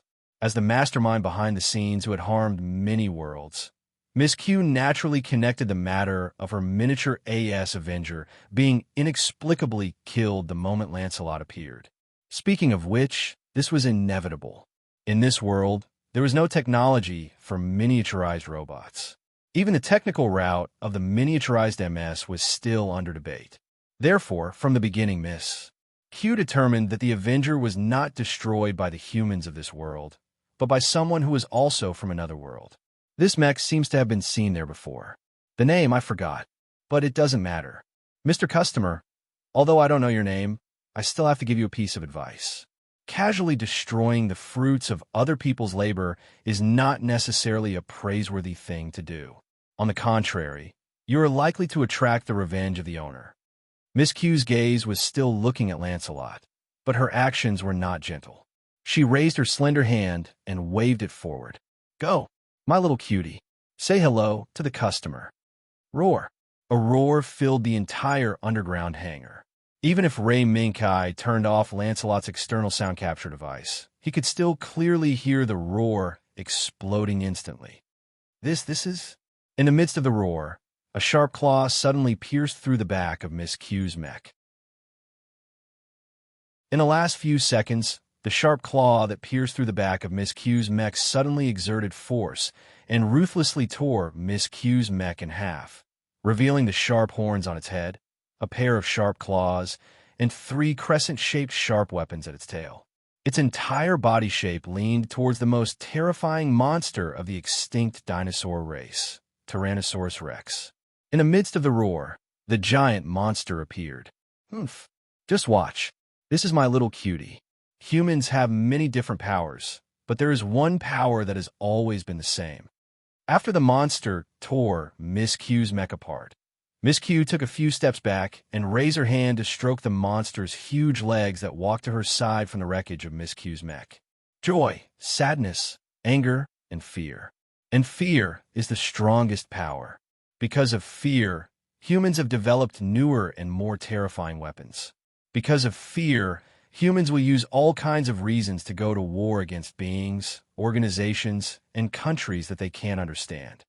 Miss Q's eyes moved and looked at Lancelot, who had remained silent until now. Because of this ship that should have left here and returned to the universe was chosen by me. The passengers in this ship were all in fear and became the catalyst for the birth of my little cutie. Everything is so beautiful. Miss Q's mouth curved up slightly. Obviously, she was very proud of her plan. A monster born of fear. Skeleton. And White Cat State Zero, who was looking at the monster, slowly spat out a name. Skeleton.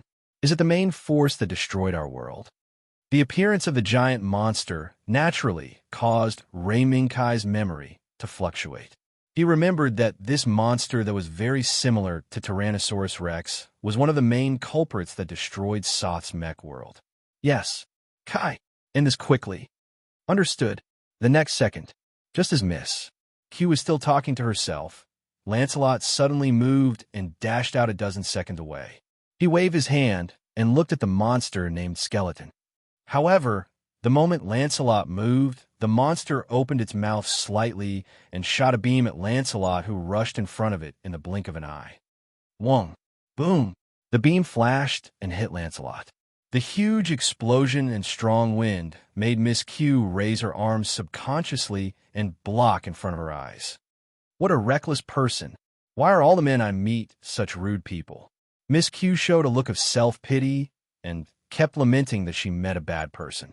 The monster standing next to her did not pay attention to her master's complaints. Instead, it opened its mouth and shot out beams of light, hitting the core area of the explosion in a dense and continuous manner. Boom! Boom!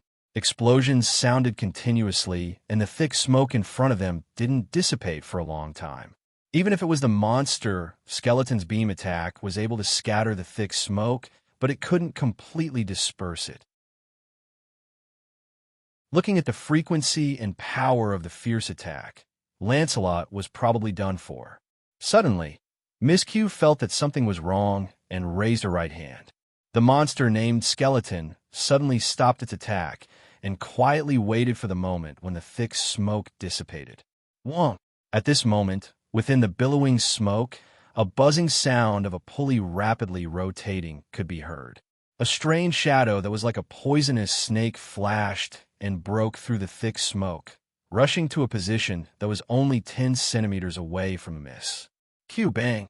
With a flash of light, the snake-like shadow seemed to have collided with a wall and was sent flying backwards. But this wasn't the end. At the same time, when the poisonous snake-like shadow flew backward, Lancelot, who should have been crushed by Skeleton's attack, opened the light wing system behind him and broke through the thick smoke from above. He swung his sword and slashed at Skeleton's head with sharp horns. Swoosh! The scarlet sword flashed, and the horn on Skeleton's head was instantly cut off. Moreover, it wasn't only the horn that was cut off, but also the hideous and terrifying monster's head. Wong! The light wing system roared, and the monster's head fell to the ground, landing not far away from Miss Q. The moment the heavy head fell to the ground, it created a gust of wind. Miss Q's long dress was lifted up high. In this gust of wind, Miss Q's eyes suddenly became sharp and no longer had the laziness from before. Destroying other people's proud work without permission will lead to revenge.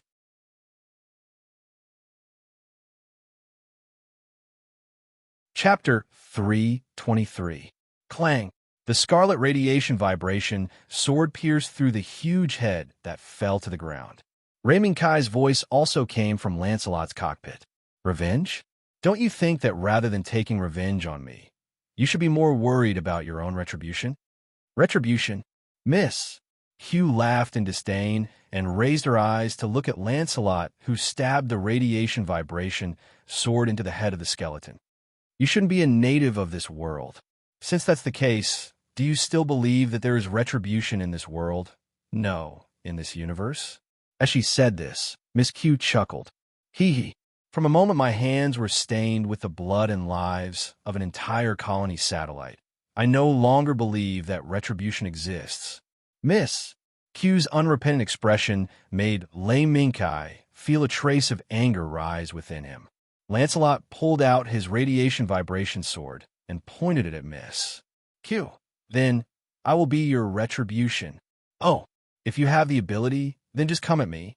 In Miss Q's long life, she had already seen this kind of situation many times.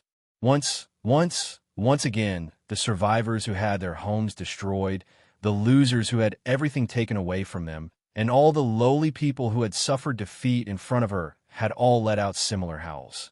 However, their results were the same.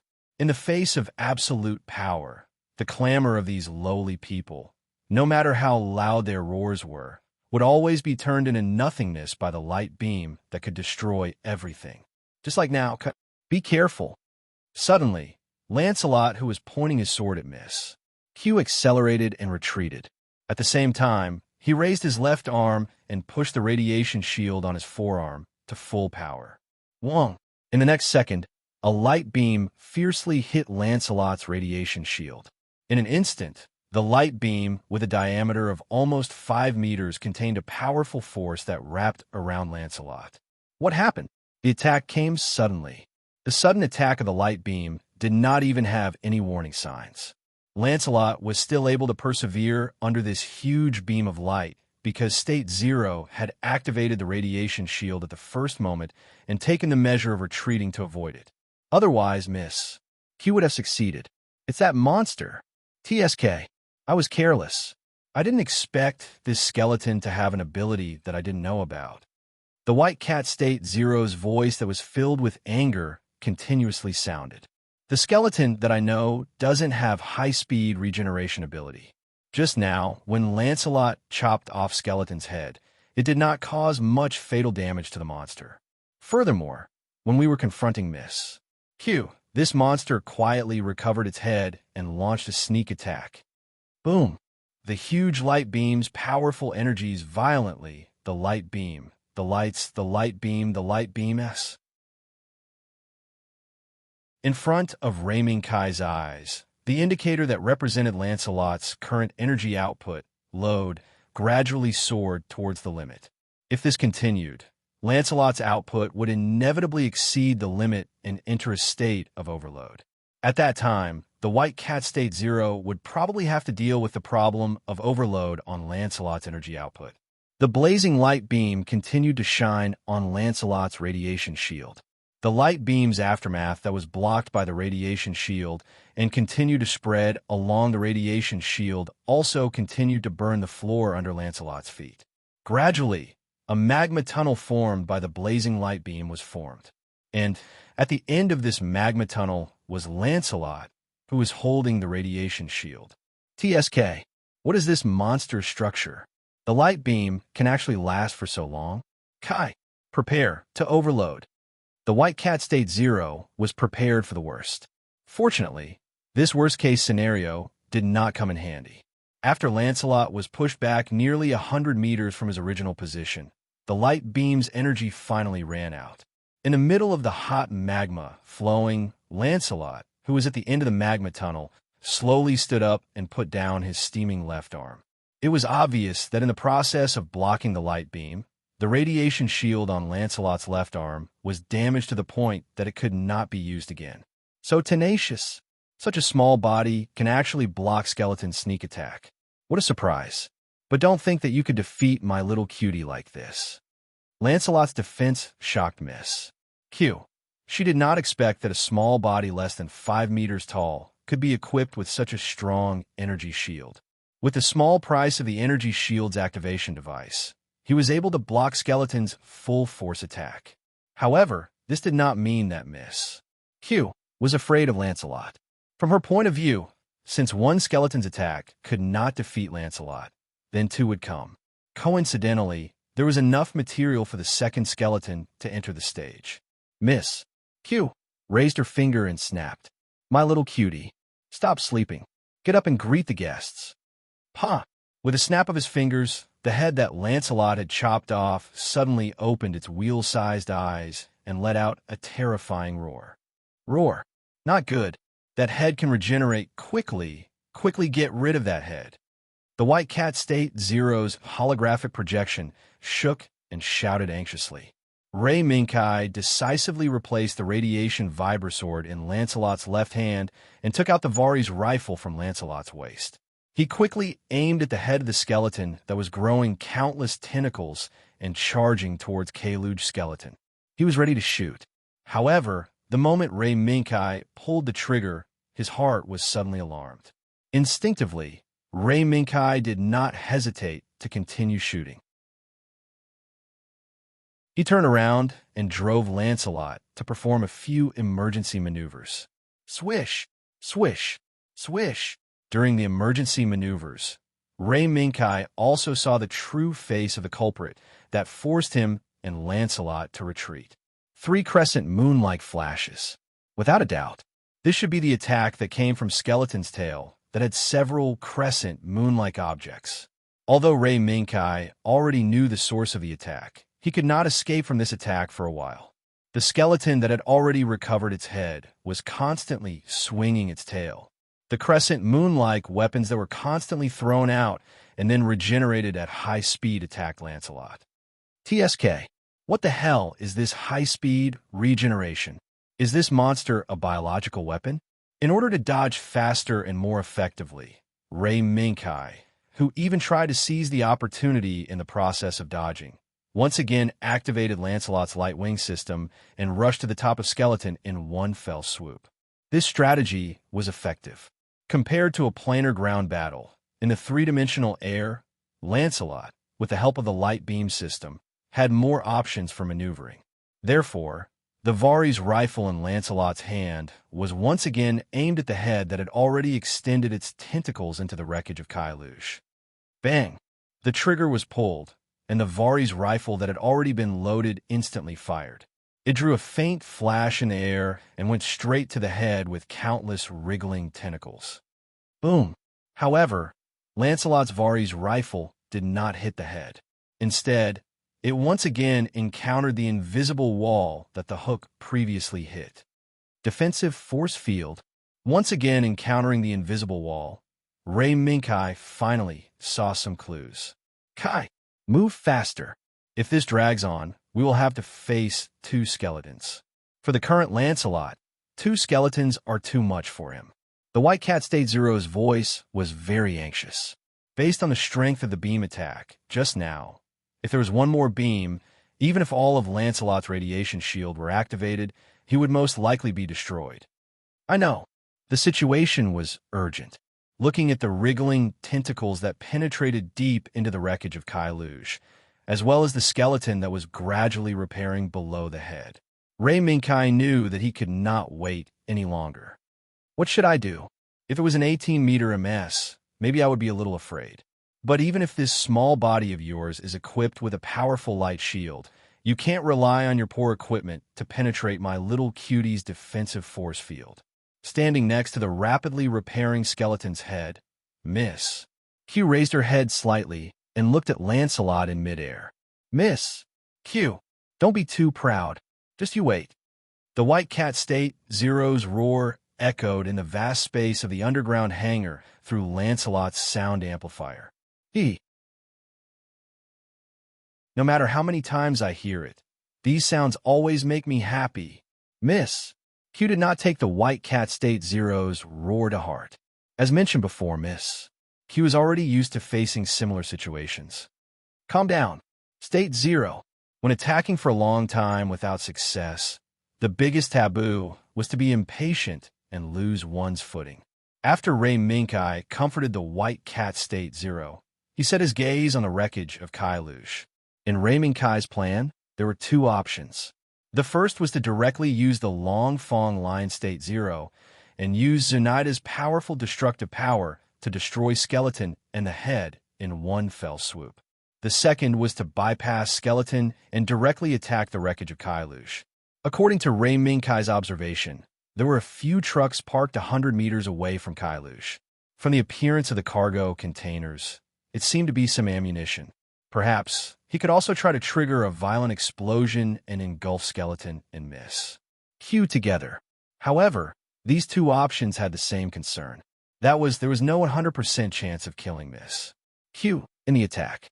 Ray Minkai did not simply think that the enemy did not have a way to smoothly escape in a dangerous situation. Kai, don't think so much. Let's get rid of Skeleton first. Compared to Ray Minkai's concern, the White Cat State Zero's goal was much simpler. For it, nothing was more important than destroying Skeleton and the two monsters. Okay, since he could not guarantee that he could kill Miss Q in one fell swoop, then he would focus on solving the problem in front of him. Spreading out his light wings, Lancelot quickly circled half a circle along the ceiling of the underground hangar. After dodging the continuous crescent moon attacks, he suddenly stopped at the top right of Kailush. He raised the Vari's rifle in his hand and continuously fired at the trucks parked 100 meters away from Kailush. Not good. In the beginning, Miss Q, who thought that victory was in her hands, did not pay attention to Lancelot's movements. However, after Lancelot fired a few shots at the trucks loaded with ammunition, she suddenly exclaimed, "Skeleton, fully activate the force field." Boom! With a flash of light, the moment Skeleton fully activated the force field, the trucks loaded with ammunition suddenly exploded and set off a violent firestorm. Without any suspense, Kaluge's thick outer shell, which was originally used to isolate the outside world, was torn apart when Skeleton appeared. There was no possibility that it would not be affected by the firestorm set off by the huge explosion of ammunition. Therefore, the entire underground hangar was submerged in it. In the next moment, the several ammunition depots next to the underground hangar were set off with an even bigger and more violent explosion. It was enough to submerge the entire underground hangar. No, the entire underground base. Rumble, rumble, rumble. In just a short moment, Lancelot's shots caused an explosion in the underground hangar that engulfed the entire underground base. Quickly leave this place. The White Cat State Zero displayed the safe route it sensed on the screen in front of Ray Minkai. It constantly guided Ray Minkai to drive Lancelot away from the underground base that had already collapsed. During the entire process, Ray Minkai was silent. However, just now, Ray Minkai was surprised that Lancelot's shots could cause such a huge explosion. Being surprised was one thing. Right now, the most important thing was to immediately escape from this underground base that was about to collapse. This action was far more important than confirming whether Miss Q had died in the explosion. Rumble, rumble. The tunnel was shaking. No, it should be said that the entire mountain was shaking from the explosion. No matter how well it was, Ray Minkai could clearly see that the rock wall above was being torn apart by cracks. Countless gravel was pouring down from above. In just a few more minutes, the tunnel would probably collapse. Quick, quick, Kai, turn right. The White Cat State Zero's reminder kept ringing. Under Ray Minkai's control, Lancelot also dodged left and right to avoid the huge rocks that were collapsing from above. At this critical moment, Ray Minkai even gave up on the idea of dodging. He directly let Lancelot raise the Vari's rifle in his hand and shoot all the tigers that were blocking the way. Turn left. Go straight. You're still 1,000 meters away from leaving the underground base. Quick, quick. The White Cat State Zero reminded him again. The light wings behind Lancelot's back were retracted. Immediately, the inertia brought about by the high-speed flight caused it to slide on ground. Moreover, Ray Minkai increased the rotation of the guide wheel to the highest level. The closer they were to the exit, the smaller the surrounding space and the more gravel that fell from above. Under such circumstances, if they continued to maintain Lancelot's flying mode, some unnecessary accidents might occur. 500 meters. Ray Minkai held the joystick tightly with both hands. His thumb could not move away from the trigger. The Vari's rifle in Lancelot's hand would fire a bullet every 10 meters, less than 20 meters, to shatter the huge rocks that were falling from above. 300 meters. There were more and more tigers blocking the way.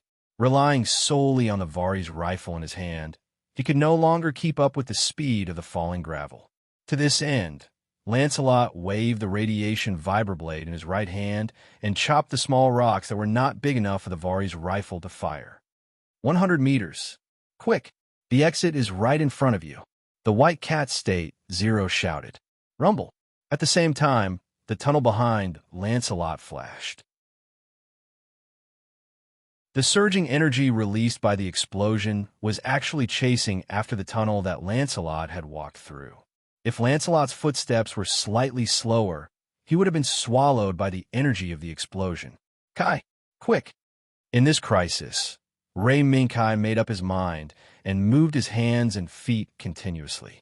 Lancelot put his left hand behind his back, and Navari's rifle was once again hung behind his waist.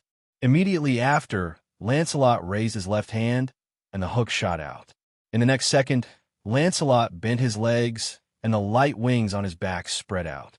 The moment the hook deeply pierced into the rock wall beside the exit, he soared into the air and flew towards the exit. 50 meters, 30 meters, 10 meters.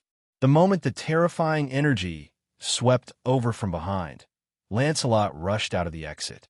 Then, with a flap of the light wings, Lancelot immediately soared into the sky at a 90-degree angle, avoiding the terrifying energy that followed closely behind.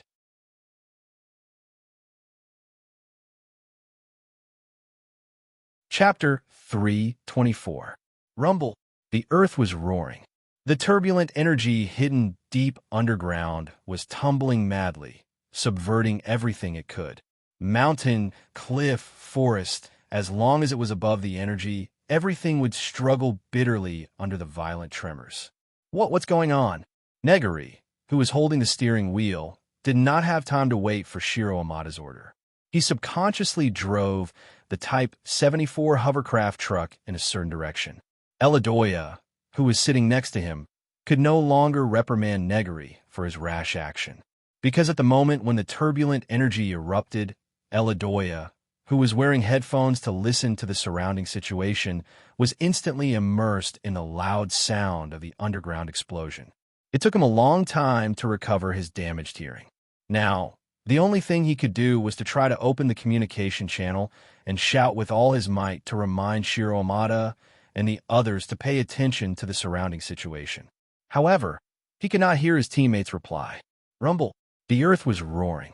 The path of the Type 74 hovercraft truck was full of cracks. The cracks were tearing the earth apart and rapidly expanding into an abyss large enough to swallow the Type 74 hovercraft truck. Neguri clenched his teeth and held the steering wheel tightly. His eyes were red as he looked at the unpredictable terrain in front of him. As long as he wasn't careful, this pitiful Type 74 air cushion truck would most likely lose its life in this rapidly changing land. How can it be finished like this? I still haven't gone back to see my beloved BB. Neguri shouted out his unfinished wish, tightly gripping the steering wheel, firmly controlling the direction of the Type 74 air cushion truck. He didn't want it to be swallowed by a sudden crack or hit a boulder that suddenly protruded from the ground. Rumble. The earth was still roaring.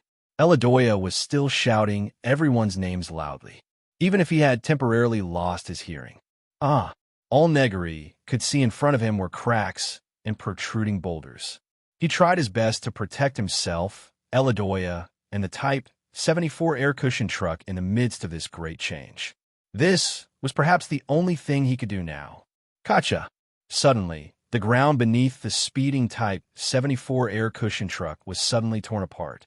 A surge of blazing flame gushed out from the crack, hitting the undercarriage of the Type 74 air cushion truck without missing a beat. Boom! In an instant, Neguri, who was desperately trying to escape, suddenly felt the world spin. Then, the entire world fell silent. All that was left was the image in front of his eyes, the flying papers, and Eladoya, who was holding on tightly to the handle beside him. At this moment, Neguri felt what Eladoya had felt before. At this moment, all the noise in this world had faded away, leaving behind only that feeling of unwillingness. How could this be? I haven't gone back to see BB yet. Neguri tried his best to open his mouth wide, but he didn't shout. Perhaps the current Michael had already been taken away. Boom! At the next moment, an ear-piercing sound of metal being torn apart rang out, bringing Negri back to this world that was still filled with the furious roars of the earth. Squeak! Following the sound of metal being torn apart, a sharp metal bar broke through the exterior of the Type 74 air-cushioned truck and appeared in front of Negri's eyes. This is... Before Negri could clearly see the metal barb's true identity, the Type 74 air-cushioned truck began to roll again. However, this time, the rolling wasn't as intense as before.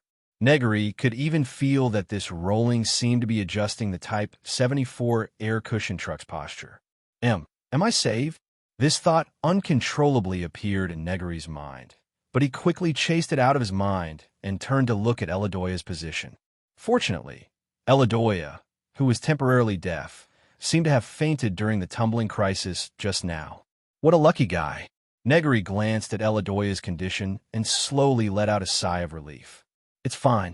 This Type 74 air-cushion truck seems to have survived the disaster. This is all thanks to... Suddenly, Negri stood up abruptly and used all his strength to open a path in the messy cabin. He then used all his strength to kick open the somewhat distorted cabin door. When Negri poked his head out of the cabin door of the Type 74 air-cushion truck, he was shocked by the scene in front of him. Negri, who was focused on escaping just now, knew that the surrounding terrain had changed a little, but he didn't know that these changes would be so shocking. Earth Dragon Flip. Perhaps this phrase could be used to describe the earth-shattering scene that had just occurred in that ancient eastern country. In this huge change, the city at the foot of the mountain had been destroyed. All the buildings seemed to have been flipped upside down, falling into the cracks that tore the earth apart in a mess. The lush green forest from before had already disappeared, leaving behind only a tragic scene that was mixed with countless amounts of dirt and mud. The beautiful tropical rainforest of the past had now become a deathly, silent hell. Ow! How did it become like this? It's just an earthquake. Although Negri, who grew up on a colonial satellite, had read about earthquakes in books, but it was the first time that he personally experienced the horror of an earthquake. Negri, who was shocked by the horrifying scene in front of him, scrambled out of the Type 74 air-cushion truck. He stared blankly at the distance, at the mountain with many landslides. He knew that this mountain was the target of the 8th team's attack. Negri, are you okay? At this moment, a familiar voice made Negri shocked. He quickly turned around and looked behind him. Before he calmed down, Negri was shocked by the steel humanoid mech that suddenly appeared behind him. It was about 5 meters tall and was painted in platinum. He had never seen such a mech before. MS, are you okay? Negri, it's me. The steel humanoid mech, painted in platinum, raised its hand. The golden bar that saved the Type 74 air-cushion truck from the fate of destruction immediately flew back to the mech's right arm. At the same time, Negri gradually came back to his senses. He finally recognized the owner of the voice coming from the mech. Ray Minkai, Second Lieutenant. It's me. Negri, are you okay? In order to appease Negri, Ray Minkai opened Lancelot's cockpit and walked out. He stood on Lancelot's shoulder and looked at Negri, who was powerlessly paralyzed on the ground. It's really Second Lieutenant. But where did you get this mech from? I have never seen such an MS. After the shock, Negri's attention gradually returned to Lancelot. We'll talk about this later. Can you still move now? Hurry up and fix this Type 74 air-cushion truck, then evacuate from here. Ray Minkai looked up at the mountain in the distance. Intuition told him that the battle was far from over. Yes, but Eladoya doesn't seem to be able to hear anything. Negri responded, then said something that made Ray Minkai frown. Let's evacuate from here first. At the moment, Ray Minkai did not have much energy to deal with Eladoya's loss of hearing. After all, compared to this, Ray Minkai was more concerned about the life and death of Miss Q. However, even though he said that, Ray Minkai still took out a bottle of recovery fluid and gave it to Negri to try injecting it into Eladoya. He wanted to see if Eladoya's condition could be alleviated. TSK, what a good guy. Kai, is this your knight's spirit? Looking at the Type 74 air-cushion truck that was quickly disappearing in the distance, The white cat, Type 0, jumped out of Lancelot's cockpit and landed beside Ray Minkai's feet. When a teammate is in trouble, I have to help. This is not a good guy. Type 0. Ray Minkai retracted his gaze and looked at the mountain in the distance. Yes, yes, yes. When a teammate is in trouble, you have to help. However, the teammate who needs your help is over there. The white cat, Type 0, raised its paw and pointed at the mountain in the distance. Just now, I felt that woman's aura. She did not die in the explosion. The white cat, Type 0, revealed the truth that Miss Q was not killed by the explosion caused by the ammunition explosion. However, this did not surprise Ray Minkai. This was because from the beginning, Ray Minkai did not think that this matter would be settled once and for all. If this woman named Miss Q was so easy to deal with, the world that Type 0 came from would probably be destroyed. Let's go. In the next moment, Ray Minkai controlled Lancelot, which was once again controlled by Ray Minkai, spread its wings and rushed into the sky, flying straight towards the mountain. Woo! In the darkness, Amada Shiro, who was awakened by severe pain, opened his eyes with difficulty and tried to see the situation around him. The smell of something burning came from the side of his nose. The chair beneath him began to tremble slightly. Wave after wave of tremors continuously assaulted him. What's going on?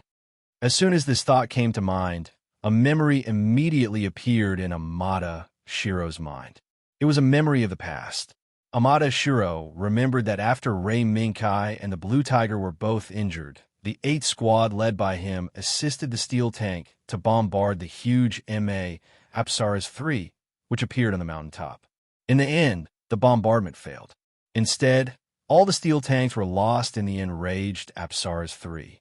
Moreover, the 8th squad was the first to have to leave the battlefield since the beginning of this battle. Karen and Sandus, the Gauda driven by the two of them, were affected by the beam of light that fell from the sky when the steel tank was blown up by the Apsaras III that suddenly went berserk, and they almost stepped into the end of the steel tank. However, the two who were lucky enough to escape death had to face the predicament that their mecha could no longer continue to fight. Damn it! This accident happened at this critical moment. Karen was unwilling to give up and repeatedly pounded the console that had been turned off. Karen, Sandus, leave the rest to me. Looking at the team members who were lucky enough to escape death, Amada Shiro couldn't help but secretly rejoice. Now, it's time for him to solve his own problems. So Amada Shiro drove his Easy 8 up the mountain. What Amada Shiro didn't expect was that before he could drive the Easy 8 to fight the Apsaras III and rescue Aina, the cockpit of the Apsaras III suddenly opened by itself. At the same time, a figure flew out of the cockpit amidst the strong wind. Shiro Amada didn't have time to figure out what was going on. He quickly drove the Easy 8 to Ayane's body and caught her. Then there was the earth-shaking change. Aina! When he thought of Aina, Amada Shiro immediately woke up, and even the pain in his body disappeared at this moment. Fortunately, Aina, who he was thinking about, was lying in his arms. She seemed to have fainted. Feeling Ayane's breathing, Amada Shiro slowly breathed a sigh of relief. Aina is still alive. How ugly. I didn't expect my sister, Aina Sakhaline, to fall in love with such an unbearable man. At this moment, a proud and cruel voice suddenly sounded. Then, the earthquake appeared again. Rumble. The violent tremors caused Shiro Amada to be unable to react immediately. He could only instinctively protect the unconscious Aina in his arms. Boom! With a loud noise, dust rose into the air, and a behemoth also saw the light of day in the dust. Aina, all this time, it's been hard on you. So, as your brother, now I will give you the last and best gift. Buzz. In the midst of the dust, a ray of light rose. It was the large-caliber Mega particle cannon of the Apsaras III that was accumulating energy. Just as the voice had said, now is the time for him to give his sister, Aina Sakhaline, the best gift he could give her. Die. Aina, this is my last gift as an older brother to Kinia Sakhaline. Click. The trigger was pulled. Boom! At this moment, Amada Shiro hugged Aina tightly with both hands. In front of him, there was a bright light. However, this light was not the light that represented a beautiful tomorrow, but the light that represented the end of life. Rumble. A loud roar was set off by the rushing of particles. The blazing temperature was able to envelop Amada, Shiro, and Aina without any obstruction. However, Amada Shiro was surprised to see that the terrifying light beam that was supposed to erase him and Aina from this world had deviated to the other side. It went from 30 meters to the right of Gouda and went straight to the low hill in the distance.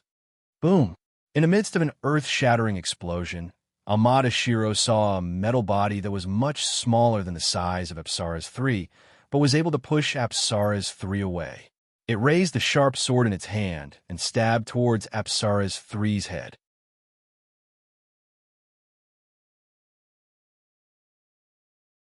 Chapter 325. Where did this little bastard come from? Get out of my way.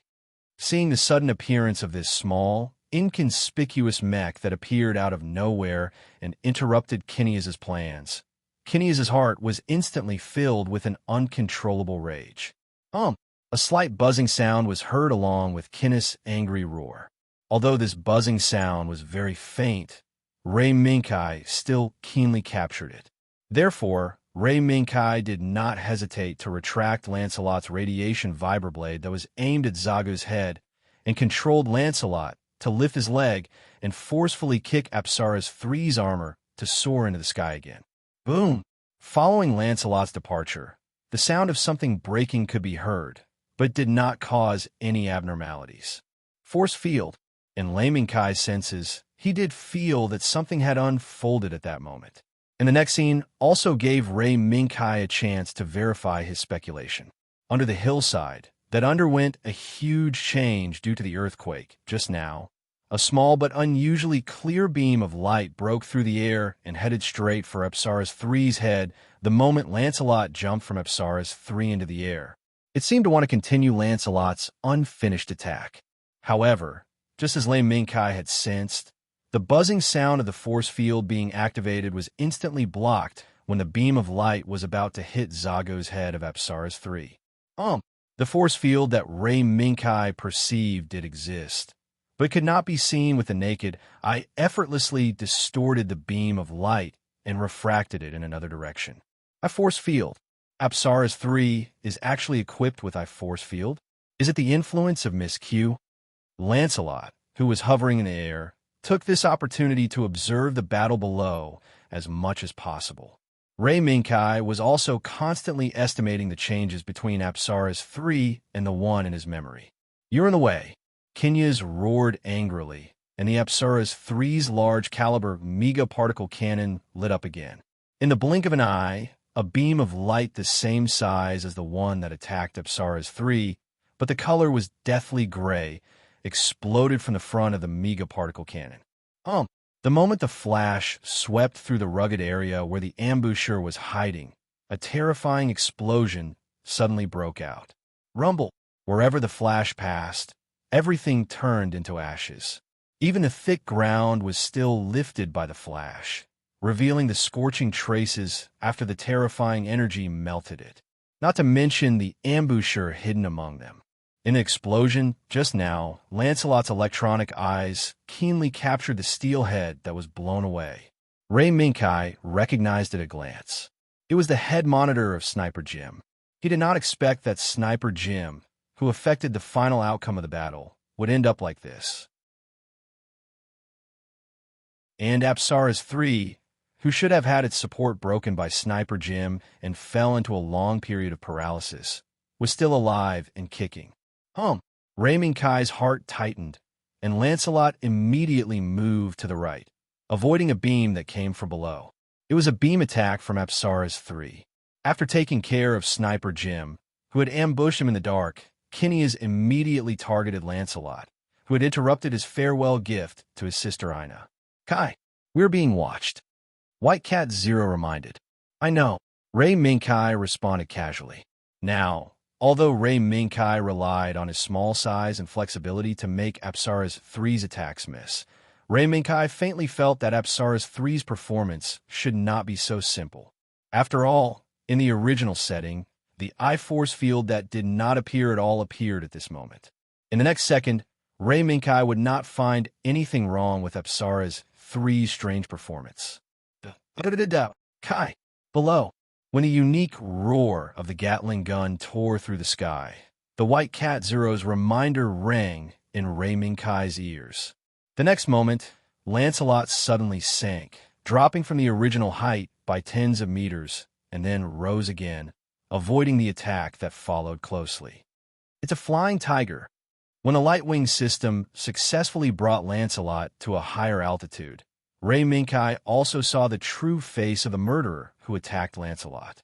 It's a flying tiger. Lancelot's increase in altitude did not make the two flying tigers that suddenly appeared around Apsara's three give up their attack. Instead, they kept increasing the power of the flying system, trying to close the distance between them and Lancelot. However, even so, the huge gap between the two flying systems was not something that the pilot's willpower could bridge. Although Lancelot's body was relatively small, the Lightwing system that it was equipped with was a new generation of flying systems designed from the beginning for aerial combat. Therefore, the flying tigers that were still in the experimental stage were particularly powerless. The flying tigers' flying systems were powerless just by the height that the Lightwing system could reach. TSK. What kind of monster is this? Although it's small, why is it flying at such a high altitude? The pilots of the flying tigers who kept increasing their flying altitude to the limit finally gave up the idea of chasing Lancelot and chose to return to Apsara's three's surroundings to continue escorting it. Lancelot's figure shuttled back and forth in the clouds, constantly hovering above Apsara's three. Perhaps after discovering Lancelot's ability to fly at high altitudes, the flying tiger stopped its pursuit. Even Apsara's three, who had been continuously attacking Lancelot with its diffuse beam cannon, stopped its actions and remained motionless. The enemy's movement has stopped. In confusion, White Cat State Zero activated Lancelot's electronic eyes and quickly adjusted the multiplier to the maximum. In the next second, White Cat State Zero's eyes suddenly became vertical lines. Miss. Q. A fiery red figure appeared on the screen. Under the escort of the monster named Skeleton, it slowly walked towards Apsara's three that landed on the ground. Not dead. Yes. Miss. Q. Is really not dead. Ray Minkai's hunch was not wrong. The woman who had destroyed State Zero and his home world would not die so easily. Perhaps in the explosion just now, the monster's head that was regenerating at a high speed became Miss Q's scapegoat. Otherwise, the monster that should have appeared on the ground below would not be as simple as a skeleton. Kai. White Cat State Zero's voice was very anxious. Ray Minkai understood the feeling of seeing the enemy appear. But under the escort of Skeleton Miss, Q walked out of the collapsed underground base despite being in a sorry state. She raised her head and looked at the sky, looking at Lancelot who was hovering high in the sky. One naughty little guy. But now is not the time to settle the score with you. Skeleton, go and say hello to our little friend, so that you don't know the immensity of heaven and earth.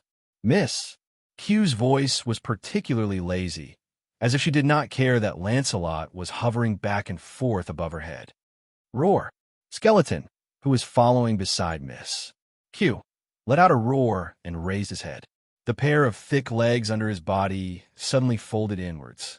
Then, two rays of green light slowly appeared on both sides of his tail. He immediately soared into the sky and rushed towards Lancelot like lightning. His speed was so fast that Ray Minkai almost could not react in time. Making a prompt decision, Ray Minkai did not care about why Skeleton suddenly had the ability to fly. He immediately rolled Lancelot 720 degrees to the left and immediately took out the Vari's rifle. He aimed at Skeleton and fired 3 consecutive shots. However, the monster dodged all of them. It's actually so agile. Lancelot spread its light wings and increased its speed again. Ray Minkai's eyebrows gradually frowned. He did not expect this monster to have such outstanding aerial performance. He was afraid that it would take some effort to get rid of it. Kai, I have an idea. At this moment, the White Cat State Zero suddenly made a suggestion. Mississippi Q, I'm afraid I have to disappoint you. Walking out of the cockpit of the Apsalas 3, Kenya's slightly apologized to Miss Q, who was standing in front of him. However, Miss Q did not care about Kenya's apology. Instead, she raised her gaze and glanced at the cockpit and slightly shook her head. As expected, a woman in love will always choose the one who will make her happy. Kenya's, your brother doesn't seem to be much. Mississippi Kenya slightly frowned. It was obvious that Miss Q was tearing open his scars. Even though Kenya's was faintly expressing his dissatisfaction, Miss Q did not care. What she said just now was just a casual remark. If this caused Kenya's to hate her, Miss Q would not care. Could it be that Kenya's could still turn the sky upside down? Let's go. Kenya's, go and fulfill your dream. Since your sister is no longer here, then let me play with the main pilot's seat. It's been a long time since I personally drove John's body. Miss Q looked past Kenya's with a trace of nostalgia in her eyes. However, Kenya's, who had his back facing Miss, did not notice this moment. Roar! Before the Apsalas 3, which had a new main pilot, could take off again, the thunderous roar of a beast sounded in the sky. In the next moment, two black shadows, in the midst of the tearing sound of the wind, fell from the sky like meteors falling to earth. They fiercely smashed into the ground a few hundred meters in front of the Apsalas 3. Boom! The violent impact instantly set off a powerful shockwave that suppressed the flying tigers floating on the left and right sides of the Apsalas 3 to the ground. Under this shockwave, the flying tigers could only quickly crouch down to reduce the contact area between the shockwave and the body to avoid being blown away. The Apsalas 3, which was already large enough, was as stable as Mount Tai. It only closed the cockpit in time and was already prepared to withstand the shockwave. That is Skeleton.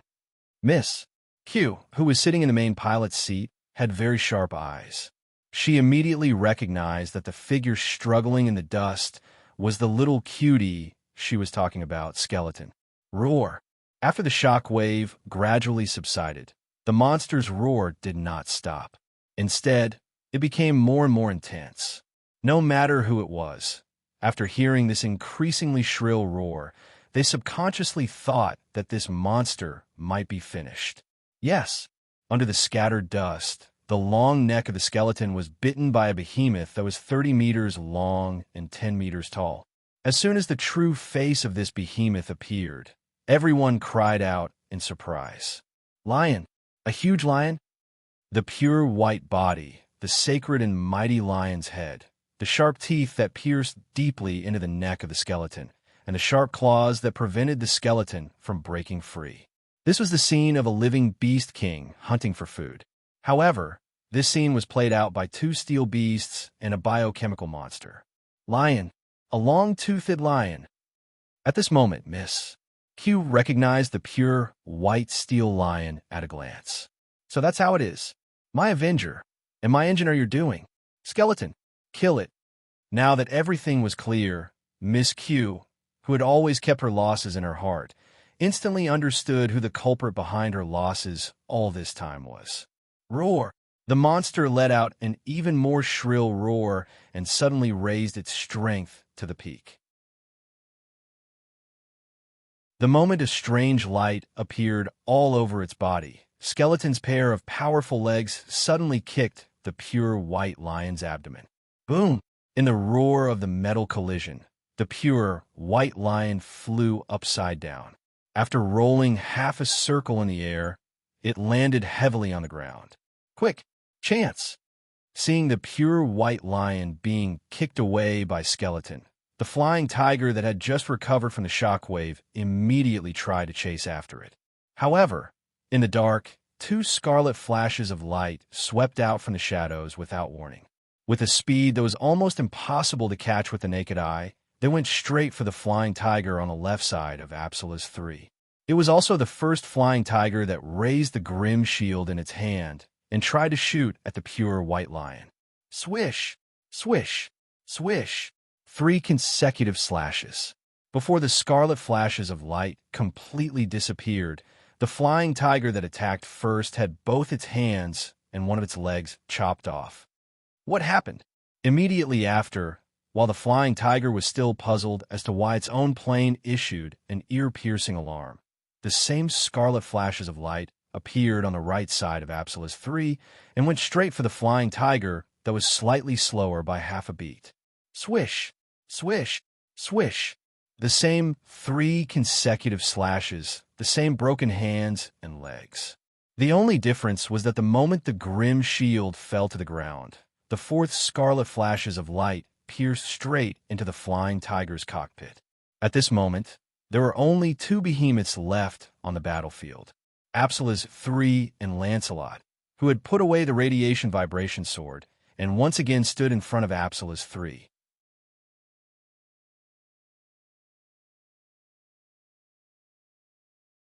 Chapter 326. Steel Lion? Seeing that her little cutie was bitten so deep that the bones could be seen, Miss Hugh's voice became extremely cold. The coldness in her voice even dispelled Kenya's thoughts of asking about the situation. I didn't expect that there would still be survivors in that pitiful world. And to appear in front of me, it's really... Miss Hugh's voice paused and spat out a sentence with some hatred. It's really the arrangement of fate. Miss Hugh seemed to have used up all her strength to say the word fate. However, in the end, it was still the main culprit that caused the destruction of the entire world.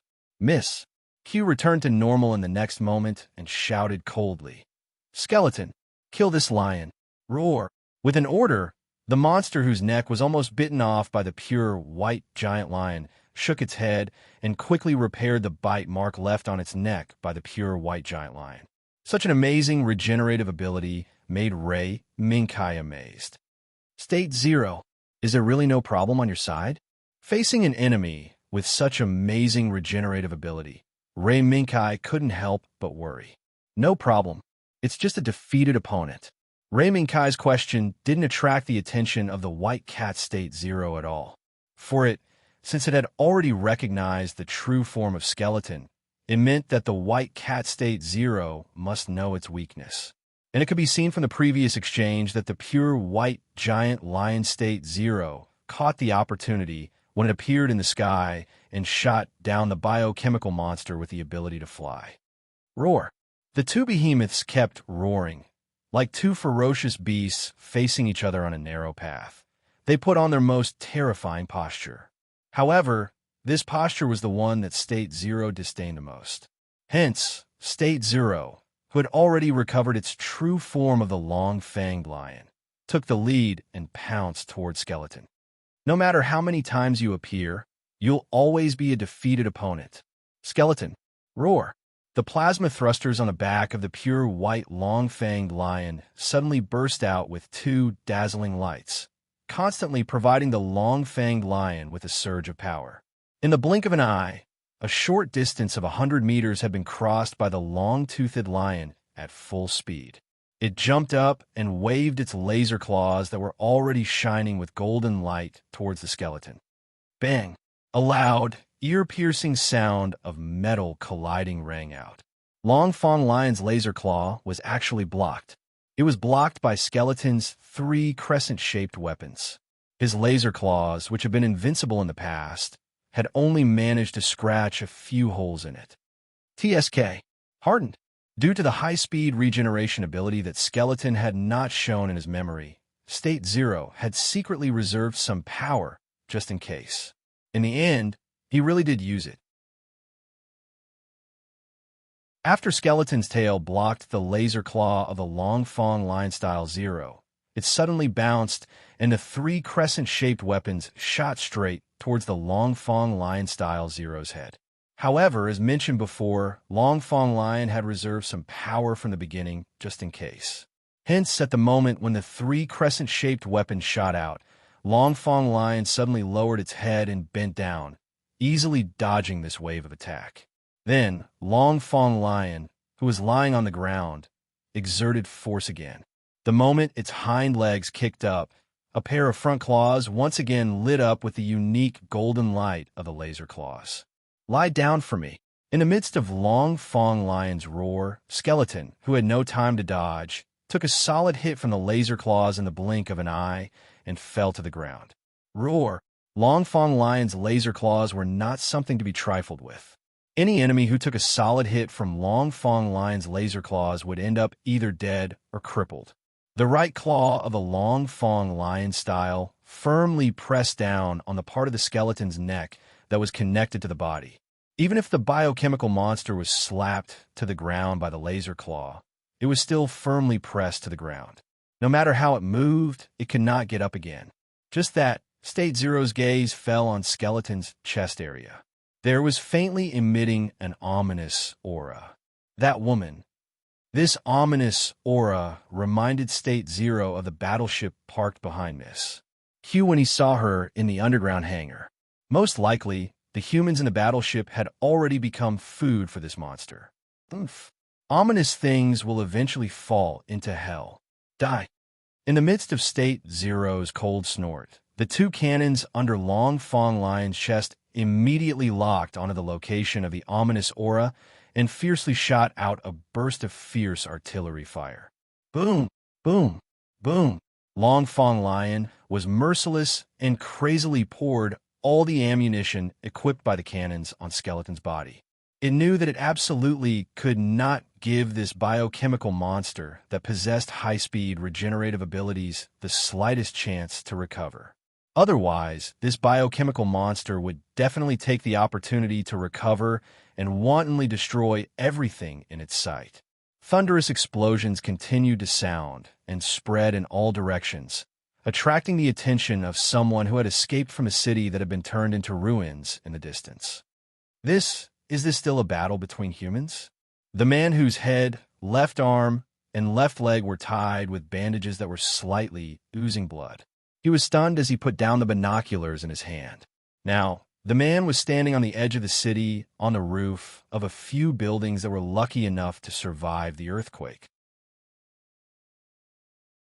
Therefore, the man who was observing the surroundings with his binoculars witnessed Long Fong Lion and Skeleton falling from a high altitude, and now Long Fong Lion pressed the biochemical monster to the ground in one fell swoop.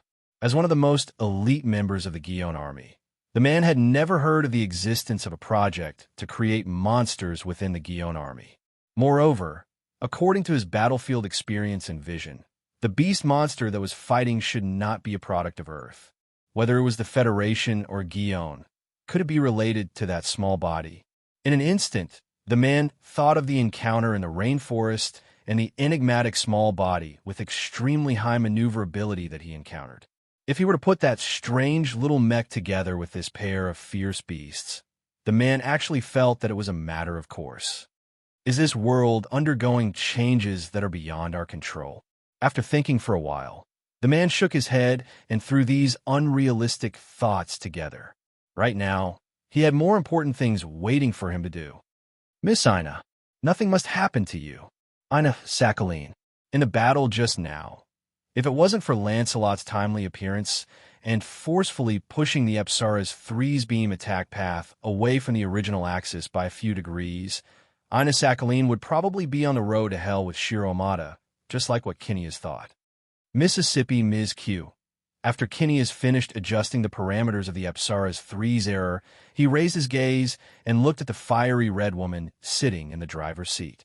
Sir Kineas, I'll let you see a joke. Now it's time to get down to business.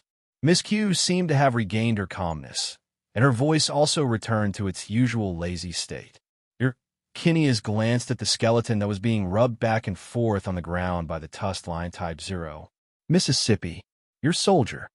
Miss Q was slightly stunned, then smiled. Don't mind it. The skeleton is not my soldier. It's just a cute pet. Kineas, do you know? For me, a pet is just an item that can be replaced at any time.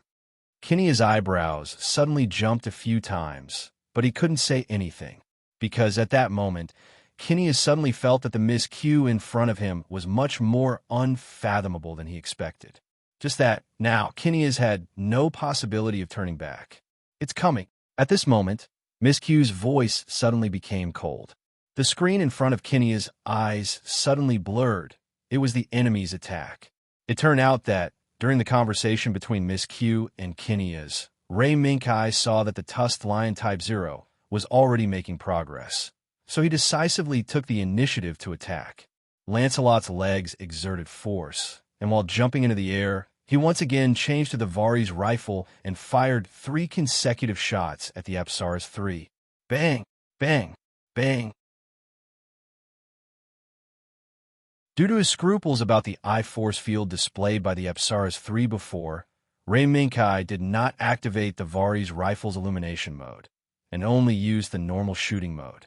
However, under the thick armor of the Apsaras 3, it had no effect. The armor is actually so thick? Looking at the result of only leaving a few bullet marks on the Apsaras 3, Ray Minkai frowned slightly. This perhaps was expected. Facing the armor that was far harder than the armor equipped by the KMF body, Ray Minkai did not put all his hopes on the Vari's rifle's normal shooting mode from the beginning. In the end, I still have to rely on a radiation vibrating sword. The illumination mode could not break through the protection of the I-force field, and the normal shooting mode could not penetrate the armor of the Apsaras 3. If he wanted to cause damage to the Apsaras 3, he would have to aim at its weak point. However, would the opponent let Lancelot succeed? The answer was no. Before Lancelot could get close, the Apsaras 3's diffusion mirror around the megaparticle cannon had already been activated. When Lancelot was halfway through the distance, the Apsaras 3 fired. TSK. Sure enough, seeing this, Ray Minkai decisively gave up the idea of continuing to approach the Apsaras 3. Once again, he increased the altitude of Lancelot and quickly got out of the attack range of the Apsaras 3. However, Miss Q would not let Lancelot get out of the attack range of the Apsaras 3 so easily. Stay. As the 3 supports supporting the huge body of the Apsaras 3 slowly rose, it also raised the firing angle of the Apsaras 3, and it tightly followed Lancelot's movement path. TSK. You're not letting me go? Ray Minkai turned his thumb and pressed it. The radiation shield in front of Lancelot's chest suddenly opened at full strength. If it were not for the previous battle in the underground hangar where the radiation shield in his left hand was damaged, the radiation shield now would be the strongest defense Lancelot could have. He couldn't see it. Ray Minkai couldn't see the direction of the particle beam at all. The only thing he could see was the continuous light spots at the front of the large-caliber megaparticle cannon of the Apsaras 3, as well as the bombardment light balls that constantly hit the radiation shield. Beep, beep, beep, beep. Amidst the urgent sirens, Lancelot's radiation shield did indeed block the Apsaras 3's particle cannon, but Lancelot's situation was not optimistic. Is it about to overload? Although in the previous battle, Lancelot, driven by Ray Minkai, was able to suppress the land-based Zagu and the other mechs, but now the huge difference in size brought about all kinds of gaps, especially the energy output of the 2 mechs, would inevitably become a disadvantage for Lancelot at the moment. The Apsaras 3's particle cannon alone had already overloaded Lancelot's radiation shield. If it was the mega particle cannon of the Apsaras 3, Lancelot would only end up with wreckage all over the ground. At this moment, there was no time to hesitate. As Lancelot's light wings spread, Ray Minkai decisively took the initiative to increase Lancelot's energy output to overload mode, forcibly increasing Lancelot's mobility from the original 100% to 150%. Whoosh! The air vibrated as Lancelot, who entered the overload mode, turned into a stream of light and rushed out of the attack range of the Apsaras 3 in an instant. Did he escape? But the performance of this new toy is not that simple. Amidst the cold snort of Miss Q, Kinneas immediately put away the Apsaras 3's frame and issued a takeoff command to the flight system of the Apsaras 3. Boom! Amidst the buzzing of the Minovsky particles, the huge Apsaras 3 rose into the air and chased after Lancelot. Did he catch up? Without looking back, the shocking movement of the Apsaras 3 when it took off had already told Ray Minkai this fact. However, Rei Minkai was not afraid of the pursuit of the Apsaras 3. Although there is a huge gap in size and energy output, this is not a battlefield where victory can be decided by size. As if responding to Rei Minkai's words, the moment Lancelot was locked in the firing axis of the large-caliber megaparticle cannon, the Apsaras 3 decisively fired. In an instant, a huge beam of light stole the light of the sun at this moment and enveloped the entire sky in the light of the megaparticle cannon. Moreover, the buzzing of the megaparticle cannon as it tore through the sky echoed for a long time. With this momentum, this attack power, as long as one is hit, one will inevitably die without a burial place. However, just as Rei Minkai said, this sky is not a battlefield where the size of a piece of shit can dominate everything. At the moment when the huge beam of light broke through the sky, Lancelot, who has not yet exited the overload state, just gently turned over and dodged the shot of the megaparticle cannon while rapidly descending. However, this was not all of Lancelot's movements. Under the control of Rei Minkai, Lancelot took advantage of the moment when the light of the megaparticle cannon stole all the light in the sky to once again accelerate to the bottom of the Apsaras 3 and wave the radiation vibration sword in his hand. Clang! With a slash of the sword, the huge ball located at the bottom left of the Apsaras 3 was cut deep. Boom! There was a shake, a burst of sparks. The Apsaras 3, which had just taken off, fell toward the ground.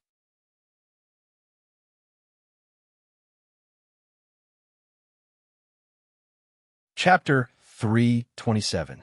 Miss Ina. Miss Ina. A hoarse but reassuring voice came from the darkness. Ina opened her eyes with difficulty and found that the face that appeared in front of her was actually a familiar face. She, not long ago, thought that the owner of this face had died in the battle. Norris, are you still alive? Ina endured the pain coming from all over her body and frowned as she called out the name of the face. Then a big, warm hand helped Ina up and gently placed her on the other side, away from the wind. Miss Ina, drink some water first. Now, this battle may have nothing to do with us. As the cold water slid down her throat, Ina's gaze fell on the owner of the face holding the water bottle. The blood-soaked bandages covered more than half of the fierce face, as well as the thick and powerful arms and thighs. Ina, who had some medical knowledge, could tell at a glance that under this kind of injury, a normal person would not be able to move at all. However, the man named Norris in front of her didn't even blink when he came here and saved her. Norris, your injury? Norris suddenly laughed at Ina's question. He did not have the weak appearance of a seriously injured person in Ina's memory. Ha! Miss Ina, I'm fine. Compared to this injury, Miss Ina should be more thankful that my opponent showed mercy. Otherwise, I would have to sacrifice myself with my old friends for the glory of the Sakhaline family. Norris, looking at the laughing Norris, Ina didn't know what to say for a moment. Let's not talk about this. That man is probably Miss Ina's sweetheart, right? As if to divert Ina's attention, Norris turned the topic to the figure lying on the other side.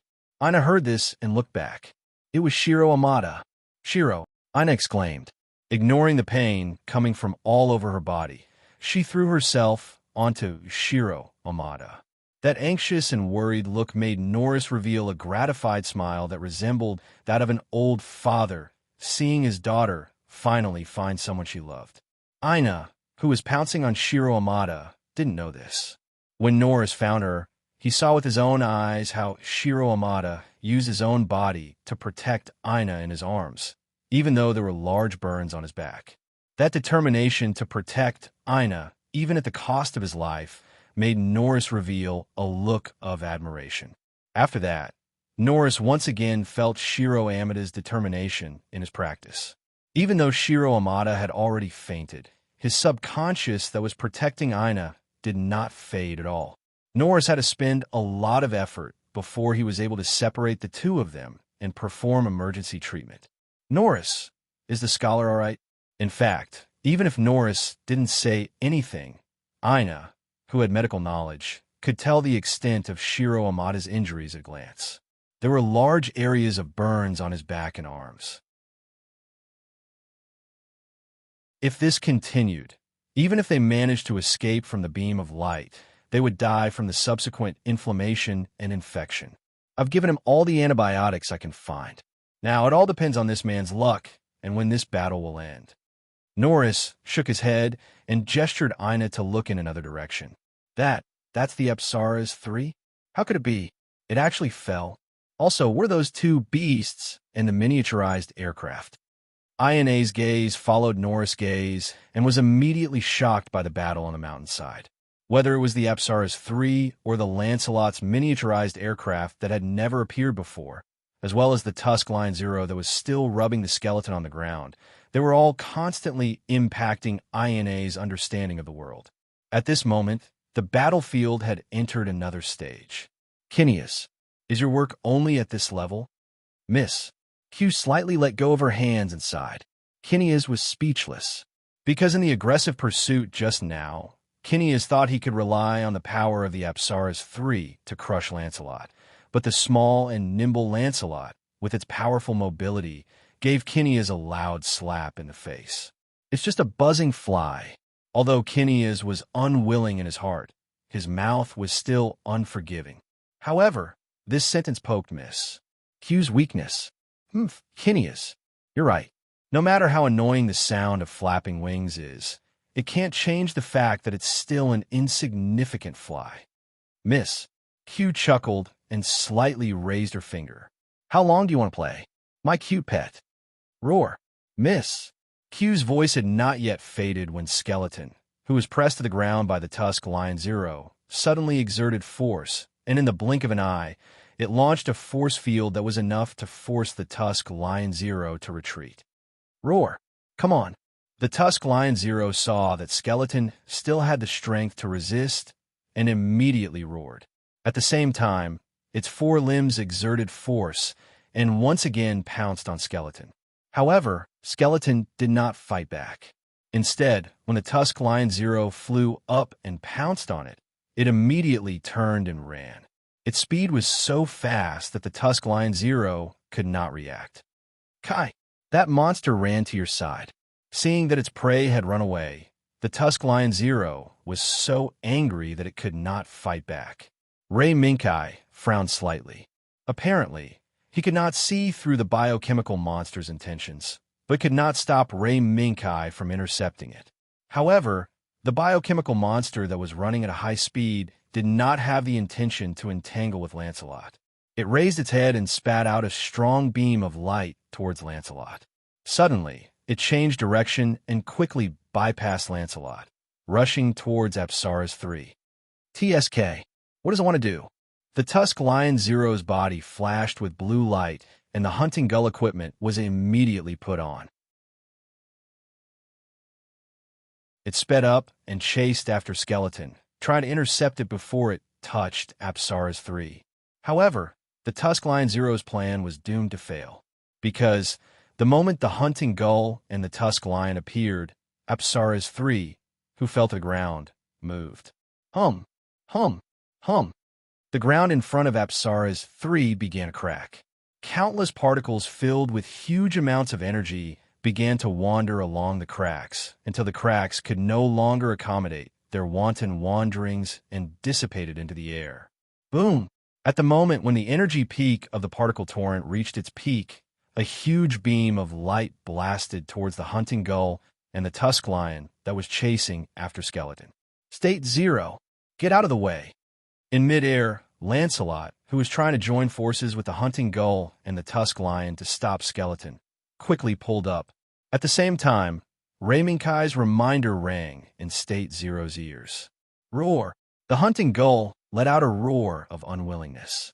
The two high-power plasma engines on its back were fully activated, and in an instant, all the thrust was given to the hunting gull. Bang! A strange sound was instantly drowned out by the huge sound wave caused by the huge beam of light shot out by Apsala's 3. However, the hunting gull lion that made this strange sound escaped far away from the shooting axis of Apsala's 3, leaving behind several afterimages in its wake. Oomph! You run fast. That's the only thing that hasn't changed. Steel Lion. Seeing the hunting gull escape from Apsara's 3 shooting miss, Q only snorted coldly and didn't care much about the failure of this attack. Kineas, do you really want to fulfill your ideals and dreams? Suddenly, Miss Q's voice became low, as if she was tempting mortals to give up their lives and made a contract with them. Her voice kept ringing in Kinea's ears. Dreams? Ideals? Perhaps so. But now, I feel that my ideals and dreams have been fulfilled. Apsara's 3 has succeeded, and, at the same time, it belongs to me. Miss Q, thank you for your cooperation. Miss Q's temptation didn't seem to succeed. Kinea's expression was still calm, and his thoughts were still rational. Is that so? In front of them, you also feel that your ideals and dreams have been fulfilled? Miss Q's eyes moved as she pointed at Lancelot and the hunting gull that were trying to attack together. They're just flies. Kinea's answer was decisive and resolute as Apsara's 3's particle beam cannon. Miss Q raised her eyebrows. Is that so? But no matter how much Kineas thinks that your ideals have been fulfilled, in my opinion, you still have a long way to go from your ideals. Miss Q paused, and her voice suddenly changed. It became very dignified, as if from now on, she was an empress that controlled supreme power. So, now you have to listen to me. Kineas. Madam, Kinea's body tensed up, and he realized that his body had unknowingly started to tremble. It was as if the woman sitting in front of him was a terrifying beast from ancient times. Don't show such an expression. Kineas. I still like the rational and calm Kineas. Miss Q turned around and gave Kineas a self-righteous and friendly smile. Now, let's make a deal. I'll help you fulfill your ideals, and you have to do something for me. This is the principle of equivalent exchange that I believe in. Madam, what do you want to do? Kineas opened his mouth and suddenly realized that the monster named Skeleton had disappeared.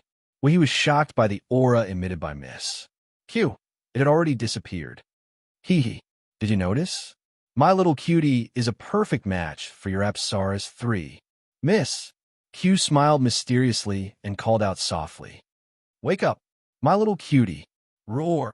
An earth-shattering roar instantly resounded in this world. At the same time, it made Kineas, who was sitting in the cockpit, dizzy. His ears buzzed, and he didn't have the slightest ability to resist. He could only struggle to survive in this roar, like a small boat amidst the monstrous waves. That is, fusion? The sound waves created by the loud roar forced Lancelot, who was hovering in the air, to a great distance away. This allowed Lei Mingkai to witness with his own eyes the moment the monster named Skeleton crashed into Apsara's 3's body, and the instant it transformed. No, it just retrieved its power.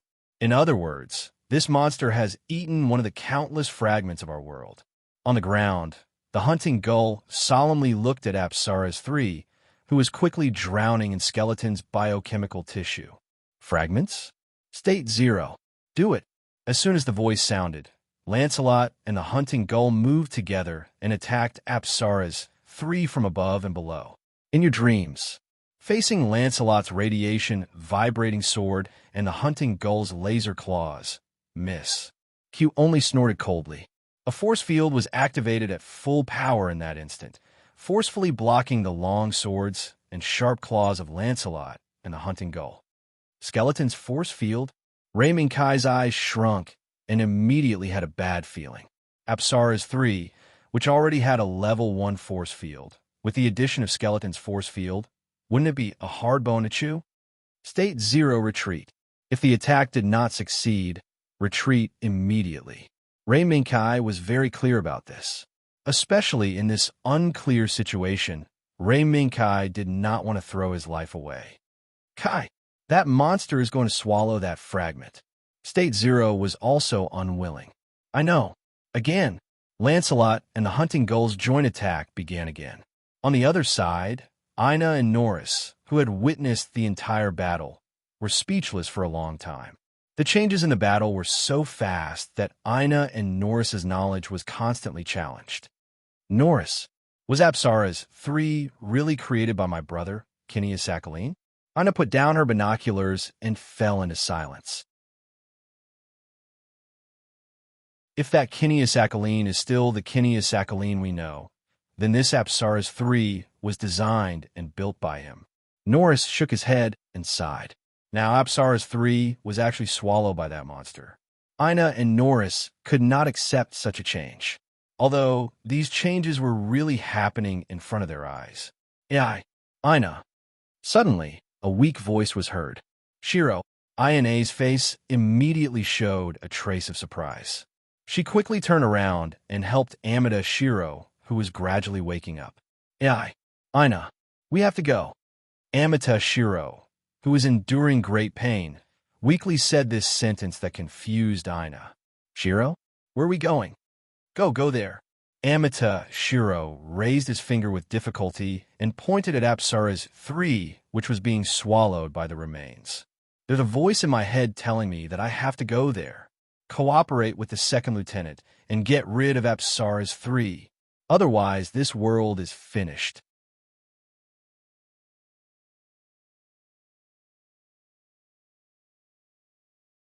Chapter 328. Thump, thump, thump. Vaguely, the sound of a heartbeat sounded in Kinya's heart. This wasn't the sound of Kinya's own heartbeat, but the sound of an even stronger heart beating. Kinya's was very sure of this. However, even Kinya's had to admit that this heart was extremely strong. It could not move Kinya's. Don't touch my Apsara's 3. What? You're actually resisting the skeleton. The resistance that came from behind made Miss Q. She was stunned. She did not expect that there would be someone who would resist the skeleton.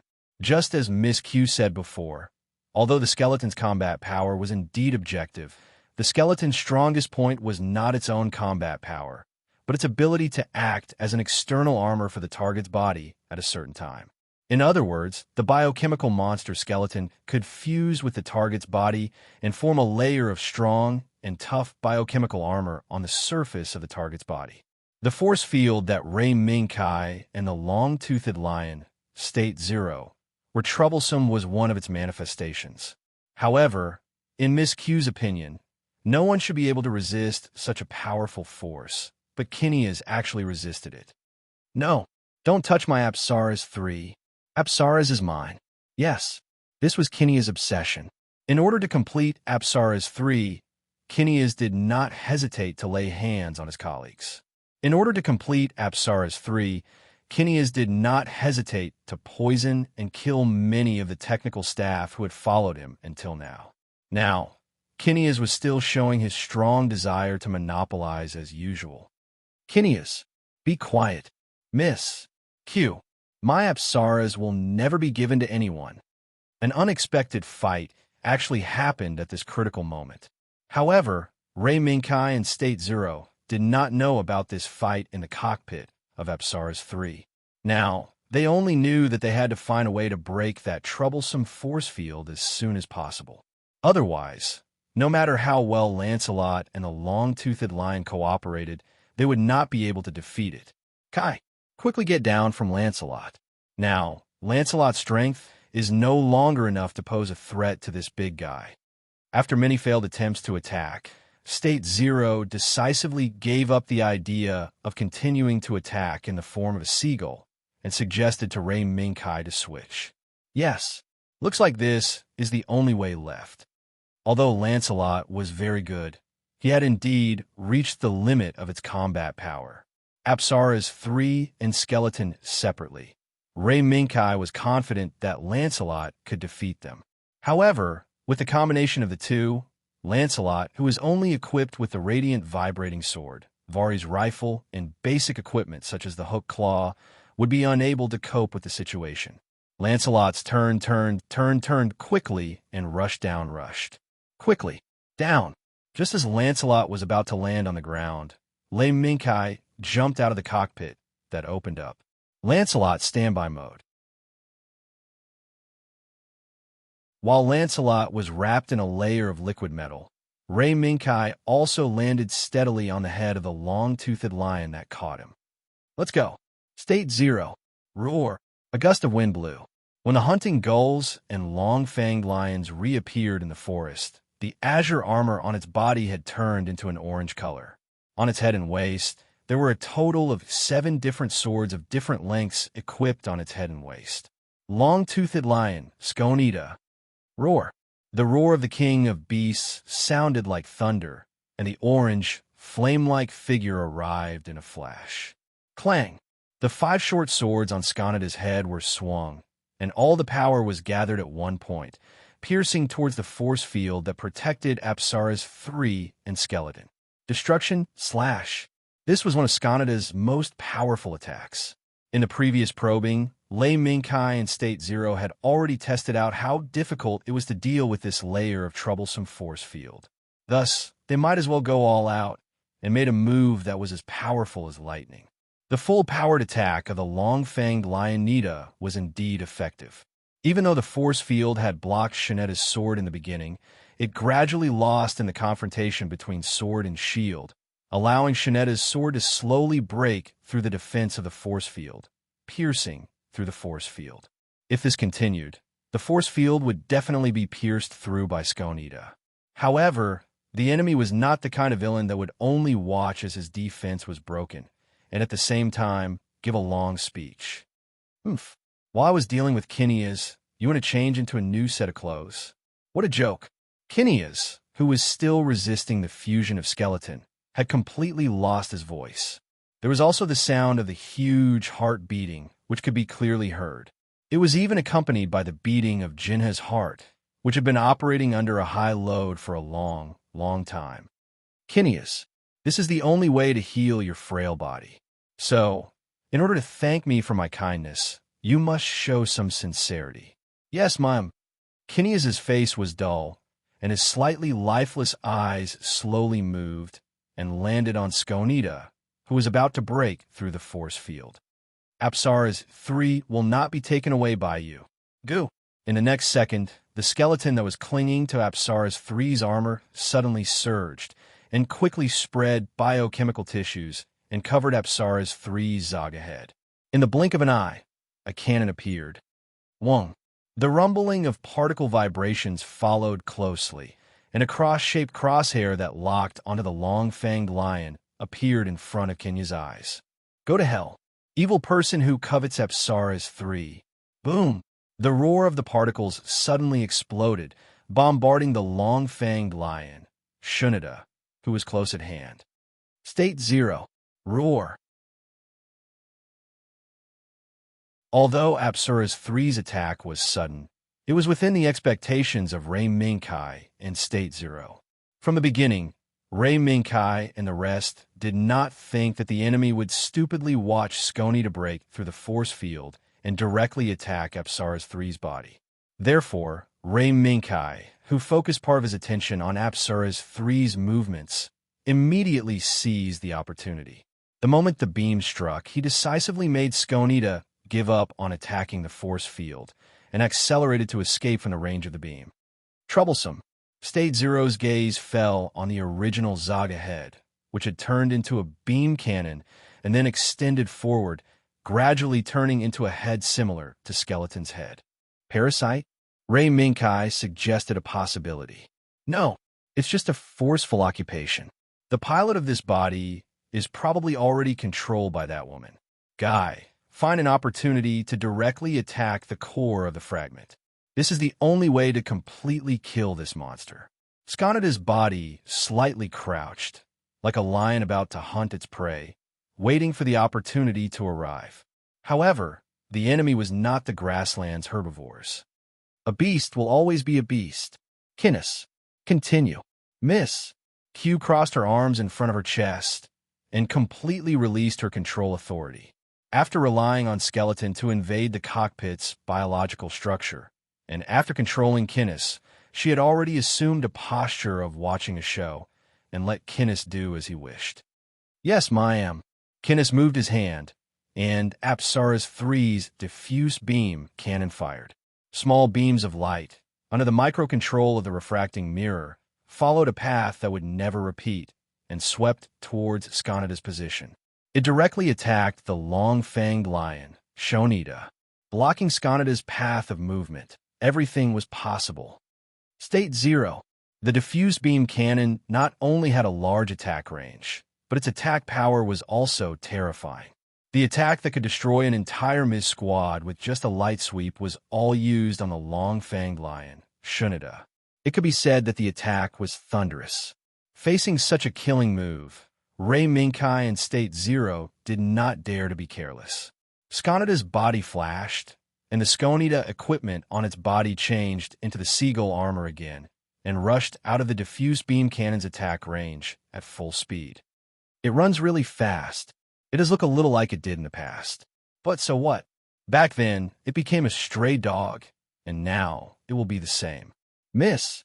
Q looked at the Skonida and seagull dodging the diffuse beam cannon's attack, and her gaze gradually turned cold. State 0 did not recognize the wrong person. Miss. Q was one of the culprits that destroyed Soth's mechanical beast. Her goal was not to kill, but to collect the fragments that were scattered everywhere when Soth's mechanical beast world collapsed. The fragments that Miss Q's organization called the World Core Fragments. Now Miss Q, who had traveled through several worlds, had a few fragments in her hands. Miss Q, who originally planned to go around this world and return, did not expect to meet the survivors of the world that was destroyed by her and her organization under such coincidental circumstances. That's good too. Being so lively, you must have a lot of fragments on you. Otherwise, you wouldn't be attracted by the fragments. Looking at the swift figure, Miss Q's eyes flashed with murderous intent, and then she raised both hands and once again took control of Apsila's 3 in her hands. Kineas, cooperate with me. Kineas, who was in a daze, nodded slowly, and then put both hands on the keyboard and entered a command to cooperate with Miss Q. Ka. Immediately after, the biological tissue that had completely covered Apsila's 3 suddenly surged and quickly evolved into a beam cannon with a diameter of at least 500 millimeters on both sides of Apsila's 3. Wong. Without any reaction of charging, the moment these beam cannons were formed, the fierce beam attack had already begun. The beam was fast and fierce, causing the long-toothed lion, Hunting Gull, who had just escaped from the range of the beam cannons, to once again fall into a terrifying beam storm. Troublesome. Kai, quickly think of a way to deal with this broken thing. The sullen feeling of only being able to run back and forth in the beam storm made State 0 extremely unhappy. It did not expect that the skeleton that it had pressed to the ground and rubbed back and forth would become so troublesome after seizing control of Apsila's 3. I'm thinking of a way. Ray Minkai's gaze had never left the enemy from the beginning. Therefore, Ray Minkai also saw a pattern. As long as the long-toothed lion, Hunting Gull, or Skanida discovered the weakness of Apsila's 3 and attacked it, the monster that had discovered the mutation would definitely make up for the weakness immediately and strengthen the attack on the long-toothed lion. Such a method gave Ray Minkai a headache. Perhaps the weakness was not difficult to discover, but the difficult part was how to launch a fatal attack the moment the weakness was discovered. As long as the action was slightly delayed, the enemy would definitely make up for its weakness based on the long-toothed lion's reaction. There is only one chance. Yes, there was only one chance. Norris endured the waves of headache and looked at the steel shell that had descended from the sky and the group of Federation soldiers that walked out of it. Not to mention the heavy cannon that the soldiers had pulled down from the steel shell, which was much longer than Norris had imagined.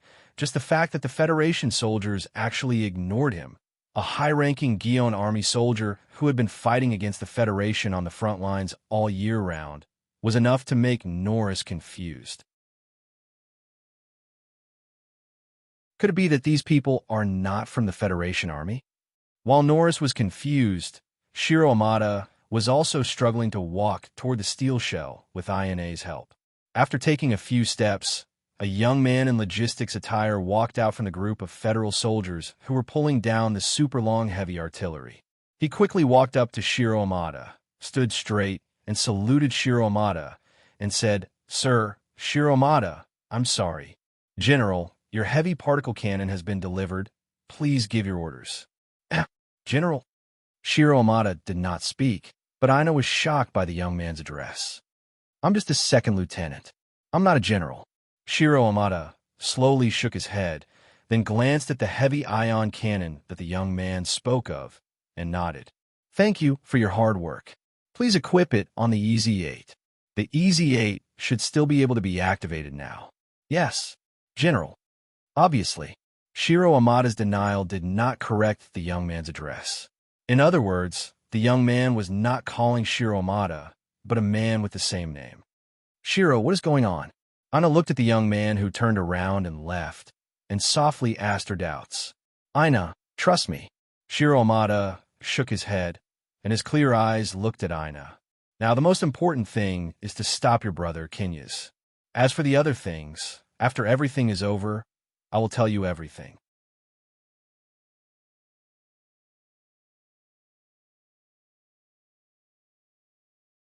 Chapter 329. Gale. Afterimage. At this moment, it was constantly revolving around Apsaras 3. During this period, the beam attacks evolved from the biochemical tissues attached to Apsaras 3 were mixed in a whirlwind, locking on to the azure figure like a gust of wind. "TSK, you really don't want to let go." State Zero's eyes flashed with anger. Obviously, it had been forced to the point of being badly battered by Apsaras 3's beamstorm. "Steady." Ray Minkai calmly comforted State Zero. As the other half of State Zero, Ray Minkai's existence was necessary. For example, under the current situation, State Zero was forced to dodge everywhere and was unable to close the distance with Apsaras 3. Calmness became especially important. Otherwise, State Zero, who was faintly controlled by anger, would probably explode on the spot and disregard the danger, just to give Apsaras 3 a fierce blow and put itself in fatal danger. "Roar! How can I steady myself? This damn woman, she only has these despicable means." State Zero's angry voice echoed in the cockpit for a long time. In this regard, Ray Minkai could not find any effective way for the time being. Since Skeleton merged with Apsaras 3, the layer of force field had the ability to resist beam and live ammunition attacks. Whether it was the Longfong Lion, Hunter Gull, or the Longfong Lion, their attacks could not break through this layer of troublesome force field.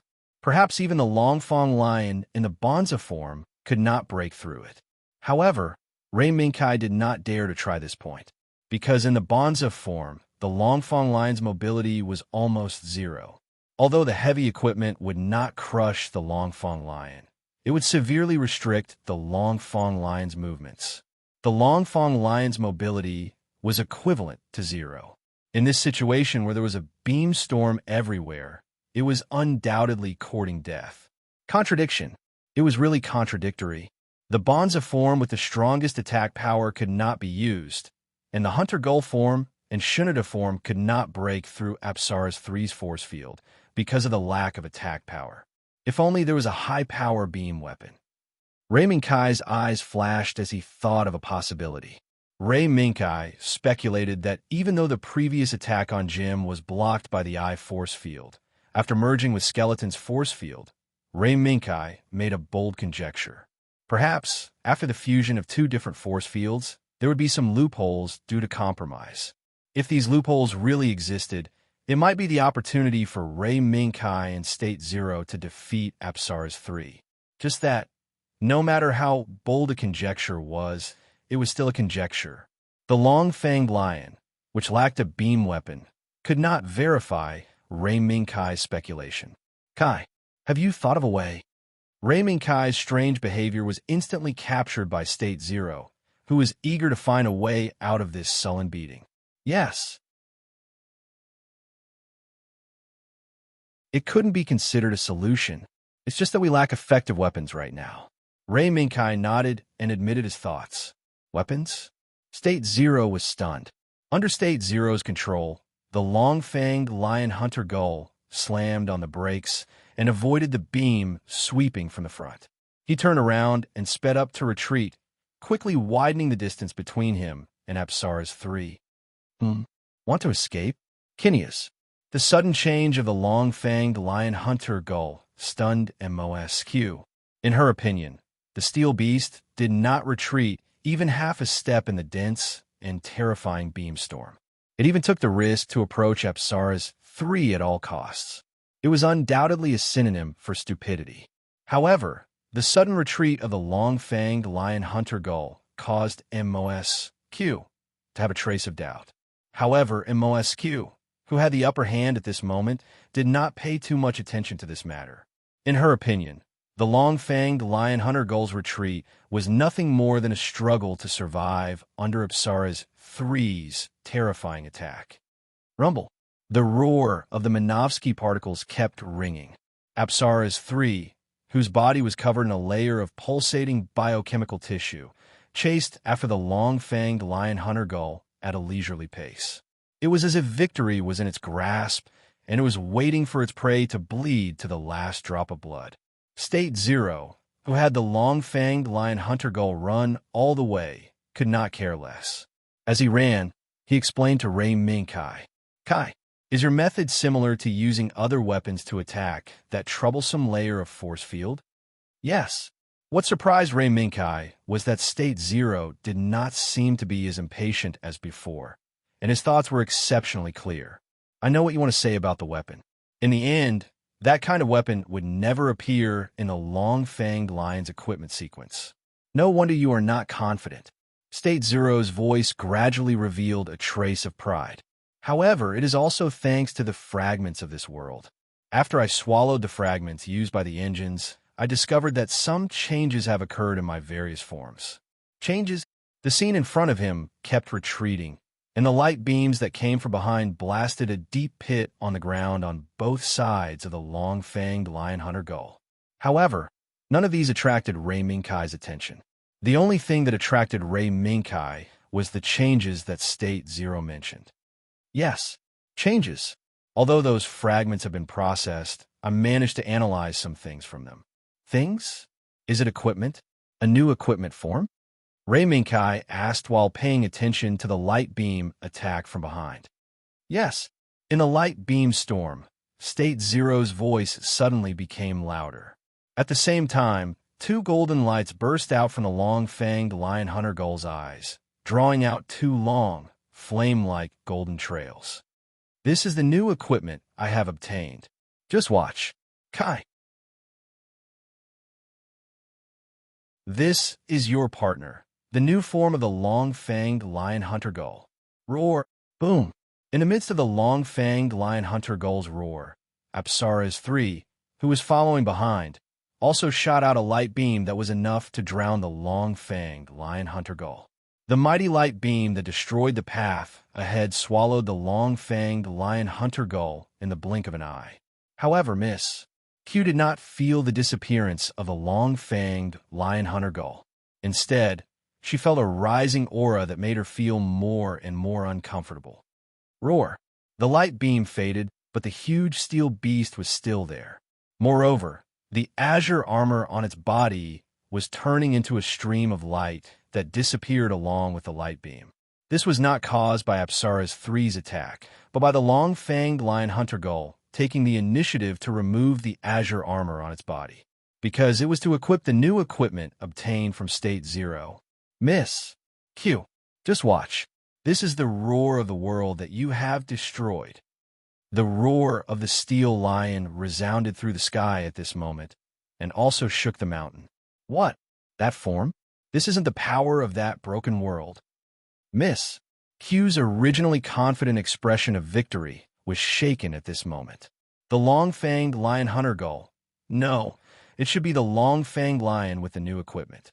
An inverted, triangular, curved goggles extended down from the top of the long-fanged lion hunter gull's head, protecting the eyes of the long-fanged lion hunter gull. At the same time, 2 streams of light rose from the limbs of the long-fanged lion hunter gull and quickly spread up. Two sci-fi shaped cannon barrels with a length of nearly 20 meters appeared on the left and right sides of the long-fanged lion hunter gull, and were firmly fixed by the fixed claws that extended from the waist of the long-fanged lion hunter gull to both sides. In addition, the plasma engine that the long-fanged lion hunter gull often carried had been replaced by two nuclear furnace reactors with powerful output. They were bound to be the powerful energy source for the long-fanged lion hunter gull's two newly acquired heavy particle cannons. Roar! At the moment when the two heavy particle cannons were replaced, black lines that flickered with a faint light appeared on the body of the long-fanged lion hunter gull. These black lines were not as simple as the aesthetic appearance, but some measures were taken when the long-fanged lion hunter gull obtained the new equipment, taking into account the heat dissipation problem of the equipment. Roar! Under the goggles, the long-fanged lion's golden eyes were overflowing with murderous intent. Kai! Attack! I will use this new set of equipment to defeat that hateful woman. The angry roar of the long-fanged lion hunter gull shook Rei Mingkai's ears for a long time. What responded to it was not Rei Mingkai's words, but Rei Mingkai did not hesitate to press the start button of the new equipment. Prism light? Is it the result of absorbing the Minovsky reactor? In the blink of an eye, a holographic projection appeared in front of Rei Mingkai's eyes. Apsara's 3's silhouette appeared on it, and a red cross light flashing on its body was firmly locked onto it. Chance! Kai! Use the prism light to kill it. The long-fanged lion, with two heavy particle cannons on its back, lowered its body slightly, and the two heavy particle cannons on both sides of its waist immediately raised their muzzles, aiming the flashing cannon muzzles at Apsara's 3. Oomph! It's just a change of appearance. How can it defeat my little cutie? Although Miss Q said that she looked down on the long-fanged lion. In fact, she wanted Jinhaz to fully activate Apsara's 3's mega particle cannon in an attempt to kill the long-fanged lion hunter gull in one shot. The light of the particles caused the two small suns to slowly rise, taking away all the surrounding light, leaving only the two small suns that were competing to release their brightest light. An increasingly dazzling light. The light of these two small suns was enough to drown everything in the moment. Chance! Rei Mingkai and Miss Q shouted at the same time, and their hands pressed the attack button at the same time. Rumble! The two light pillars instantly erupted, and in the roar that almost blended into one, went straight towards each other. In the next second, in the open space between the long-fanged lion hunter gull and Apsara's 3, they fiercely collided together. Boom! Thunder, no, it should be said that it was an explosion that was almost like the end of the world in a fairy tale, and the loud explosion instantly resounded through the world, shaking the tropical rainforest that had been violently bombed and destroyed by man-made earthquakes for a long time. No one knew what the result of the collision of these two terrifying light pillars was. The only thing that was known was that at the place where the two collided, a huge pit with a diameter of 100 meters and a depth of 10 meters was blasted out. Hee. How is it? How's the power of the new weapon? The muzzles of the two heavy particle cannons still had the residual reaction left by the particle explosion, and the goggles were flowing with streams of light. State Zero's voice had a hint of pride. It was impossible not to be proud. The layer of force field that gave Rei Mingkai and State Zero a headache, and even made State Zero almost go berserk, was now broken. Countless energy lightning constantly jumped on Apsara's 3's body, and the layer of force field that provided Apsara's 3 with a strong defensive ability not long ago actually failed. This result was unacceptable to Miss Q. How can it be? The fusion force field of Apsara's 3 and skeleton actually failed? Woman, want to know the reason? But I won't tell you. State Zero's proud voice sounded, but he did not tell Miss Q the reason why the force field failed. Kai, do it. Rei Mingkai nodded and moved his hands. The long-fanged lion hunter gull. No, it should be called the long-fanged lion hunter gull now. The two heavy particle cannons on his back separated again, and extended forward until they were about 5 meters away from Hunter Gull's head before stopping. Then, a trace of energy lightning burst out from the part where the reactor and the cannon were connected and rushed forward along the cannon until it reached the front of the cannon, in front of Hunter Gull's head. Vroom, vroom, vroom, vroom. Lei Mingkai pulled the trigger forcefully as the particles emitted a sizzling sound of energy tearing through the void. Boom! At this moment, it was like the scene where Apsara's 3 used the large-caliber mega-particle cannon to bombard the long-fanged lion hunter gull. It was just that the attacker and the defender had swapped positions. Kineas, dodge quickly. Kineas, who had been reduced to a tool, had a quick reaction. He did not wait for Miss Q's order, and under the influence of the nervous system connected to skeleton, he subconsciously controlled Apsara's 3 to dodge. In this way, Apsara's 3 indeed managed to avoid the bombardment of the long-fanged lion hunter gull. However, whether it was Apsara's 3 or the long-fanged lion hunter gull, they had overlooked one existence. That was Amada Shiro and the others, who had been in a state of retreat since the beginning of the battle. In the ruins, the heavy ion cannon sent here by Steel Bailey was steadily raised by EZ-8, and it locked onto Apsara's 3, who was dodging the long-fanged lion hunter gull. Aina, attack. Now is your chance. Both of them had their right hand on the trigger, and the moment Apsara's 3 rose from the ground and successfully dodged the long-fanged lion hunter gull's attack, Amada Shiro shouted loudly. Boom! In an instant, the heavy ion cannon broke through the void and headed straight for Apsara's 3.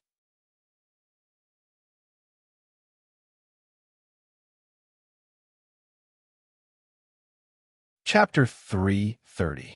Like a thunderbolt. In a situation where both sides were caught off guard, the heavy particle beam, fired by the heavy ion cannon controlled by EZ-8, crossed the void in an instant and penetrated the armor of Apsala's 3 as if it was nothing. At this moment, time seemed to have stopped. What? There's actually an enemy hiding here. In a split second, Miss Q thought of a possibility. Aina Sakhaline. Even though Kineas had already confirmed Aina Sakhaline's death, Miss Q's first thought was Aina, who died in Kineas's mouth. Aina Sakhaline might have taken advantage of the fierce battle between Apsara's 3 and the Steel Lion to launch a sneak attack and successfully hit Apsara's 3. Furthermore, Miss Q's eyebrows were tightly knitted together. The data displayed on the screen in front of her, as well as the turbulence that surged like a tide after Apsara's 3 was hit, indicated that Apsara's 3 might not be able to hold on for much longer. Kineas, in the bumpy cockpit of the Apsala's 3, just as Miss Q's voice sounded, a cold touch suddenly appeared on the back of Miss Q's smooth neck. Miss, you better not move. Kineas's voice was filled with pain, as if he had crawled out from an abyss of incomparable pain. Yes, in the direct hit of the heavy particle cannon, just now, the neural control system controlling Kineas had collapsed, but at the same time, the pain caused by the heavy particle cannon to the nervous system was transmitted to Kineas's body. This incomparable pain woke Kineas up from the control, but at the same time, it also caused his spirit to suffer a heavy blow. Now, there were no other enemies in his eyes. Only Miss Q, who had suddenly merged skeleton with Apsara's 3 and took the opportunity to control it. Hearing Kineas's voice, Miss Q's mind suddenly flashed with several thoughts like lightning. Kineas had escaped from Skeleton's control. The reason was that the sudden sneak attack had actually hit Skeleton's control core, destroying the neural control center in one fell swoop, causing the entire neural control system to collapse and also allowing Kineas to regain his sense of self. The last point was what Miss Q was most worried about. She knew very well that even if the steel line in front of her was a huge threat to Skeleton, it would not know where Skeleton's true weakness was. Without a doubt, the attack just now was aimed at Skeleton's weak point. Furthermore, he had succeeded. In this world, no one knew where Skeleton's weakness was. The only possibility was that the fleet that had been chasing behind him belonged to a combat unit. With a myriad of thoughts, Miss Q made the most suitable decision for the current situation. Apsala's 3, which was penetrated by the heavy particle cannon, wobbled and landed on the ground. The sound of the Miss Q slowed down. "What are you doing?" "Sir Caneas, right now, we are in the middle of a fierce battle with the enemy. Could it be that you want to kill me at this time?" This question, which was close to a scolding, did not affect Kinea's emotions. On the contrary, the cold touch pressed harder against Miss Q's neck. "Ma'am, you and I both know what you've done to me. I don't care if you want to use me. However, you want to steal my Absolus. This is an unforgivable sin." Kineas completely ignored the existence of Easy 8, who was firing the heavy particle cannon, and Prism Light, who was trying to take advantage of the situation. Now, in his eyes, there was only the closest enemy to him, the woman who was once his ally, Miss Q. Sin? Ridiculous. Kineas, who was it that gave you the confidence to develop Apusaurus? Who gave your laughable project a chance to come back from the dead? Miss Q slowly turned around and fearlessly faced the muzzle of Kenya's gun. Since Kineas was not afraid of Prism Light, who was taking advantage of Apsila's 3 setback, Miss Q naturally had nothing to fear. "Yes, it's you. Ma'am. However, Apsila's is mine. I won't allow anyone to take it away. Even if it's you, it's the same." Kinea's voice was cold, but his face still showed the pain of being freed from the control of the skeleton's nerves. However, this did not affect the viciousness in Kinea's heart and his determination to not allow anyone to take away his Absolus. "Ka!" When the trigger was pulled, there was no sound left for Miss Q to explain. Bang! A gunshot sounded.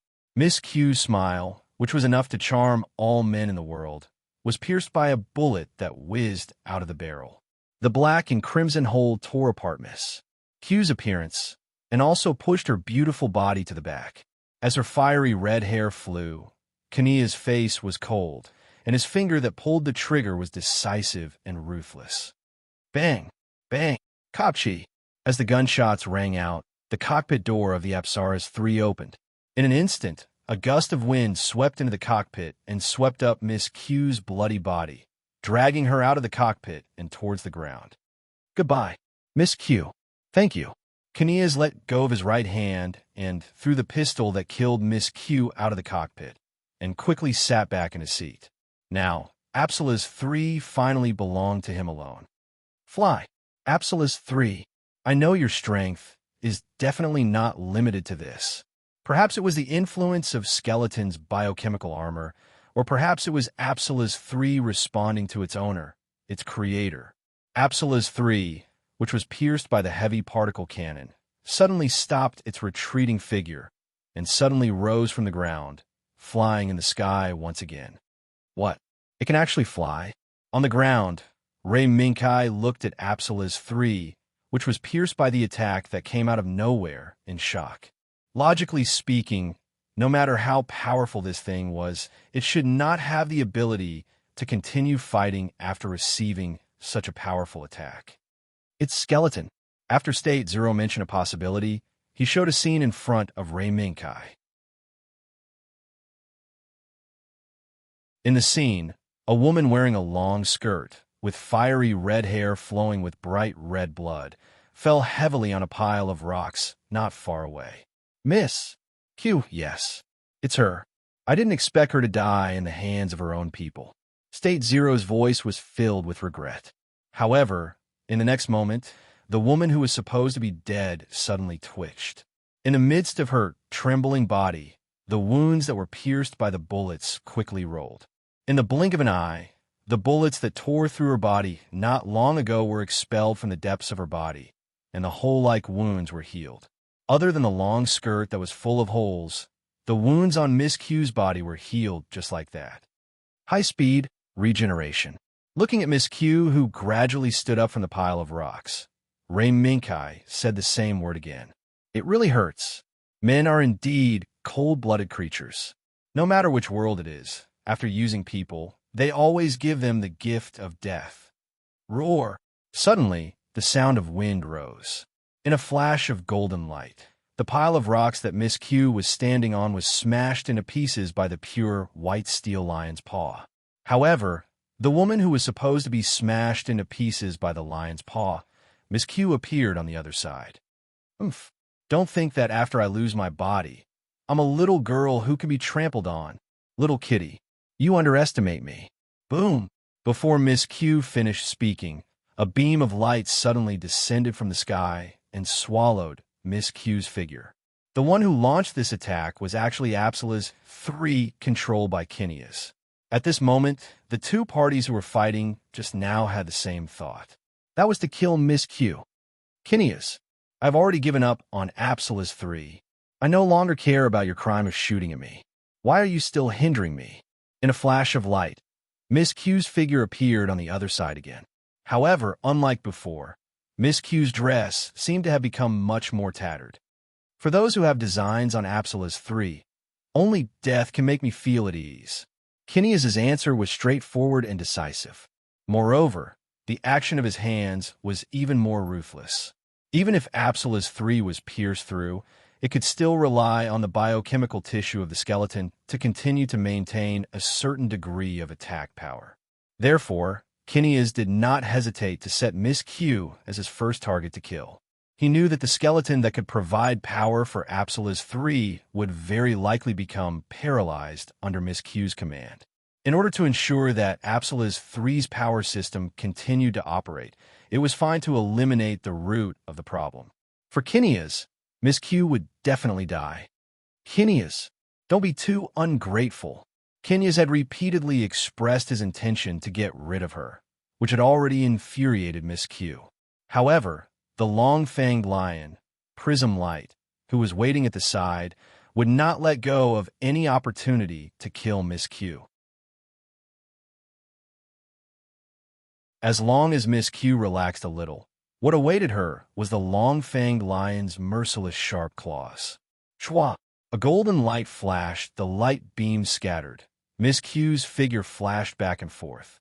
When she appeared on the other side again, Miss Q's hand movements paused. Is there only the last space movement left? The two sides, who were originally enemies, actually burst out with astonishing tacit understanding when facing the same enemy that they wanted to kill. I, one by one, used up the special equipment that Miss Q held. How hateful. Men, as expected, are all bad things. However, I'll let it go today. Since you guys like to fight so much, then I'll let you fight to your heart's content. Looking at the two sides that joined forces to attack, Miss Q did not get angry. Instead, she laughed. She slowly raised her hand and snapped her fingers. Skeleton, remove the limit on output. Full overload mode, activate. With a command, Apsara's 3's movement suddenly paused. Immediately after, the biological tissue covering Apsara's 3 suddenly became violent. In the blink of an eye, it quickly spread through the gaps in Apsara's 3's armor and crazily seized control of Apsara's 3. Even Kineas, who was sitting in the cockpit of Apsara's 3, was not spared. Kineas, who had just broken free from the nerve control, was controlled again. No matter how much he struggled, the fact that he was controlled again could not be changed. Roar! The moment countless nerve tentacles drowned Kineas, a monster-like roar suddenly sounded from Apsara's 3's body. Kineas, what a pity. Originally, I quite liked you. In the end, it's because you asked for trouble. See you again. Kineas. Roar. The golden light slammed down, but Miss Q's figure disappeared again. Moreover, after disappearing this time, Miss Q's existence seemed to have disappeared from this world, leaving only a light laugh. Goodbye, Steel Lion. It's rare for you to be able to escape from the destruction of the world. Then, let's meet again in the future. I hope that you will bring me more surprises by then. However, for now, you should play with my little cutie. Hee. Goodbye. Roar. Prism Light, the long-fanged lion, raised its sharp claws that created a deep pit on the ground. Looking at the empty pit, it let out an angry roar. State 0, calm down. Now, we have a bigger problem to deal with. Mecha was not surprised by Miss Q's escape. As the culprit who could destroy Soth's robot world, how could she not have a few trump cards in her hands? To be able to force her to this point, perhaps it was Mecha and State Zero's luck. Trouble?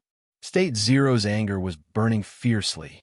It was rare to meet an enemy who destroyed his home world in this vast universe. How could State Zero, who could only watch his enemy escape, not feel angry?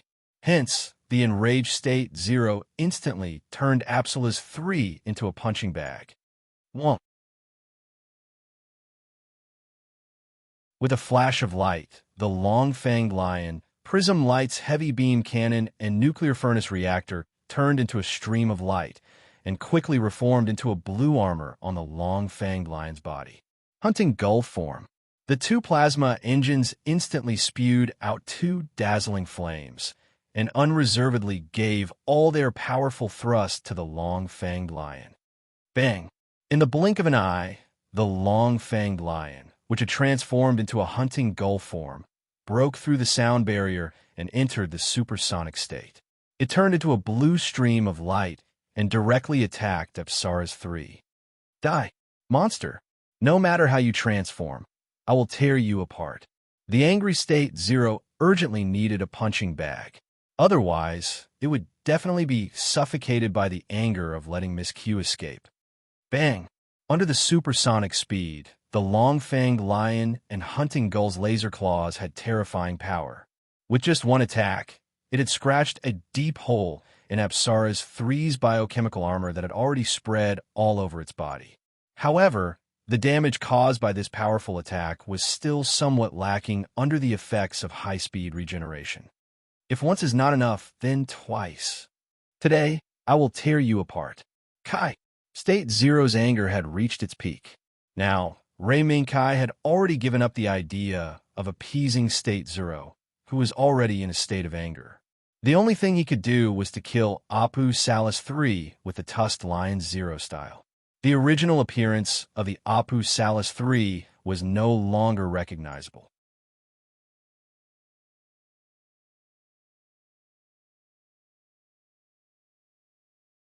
Chapter 331. The visual impact of the exposed and constantly pulsating vasculature was astonishing. In INA's 20 years of life, she had never seen such a horrifying scene.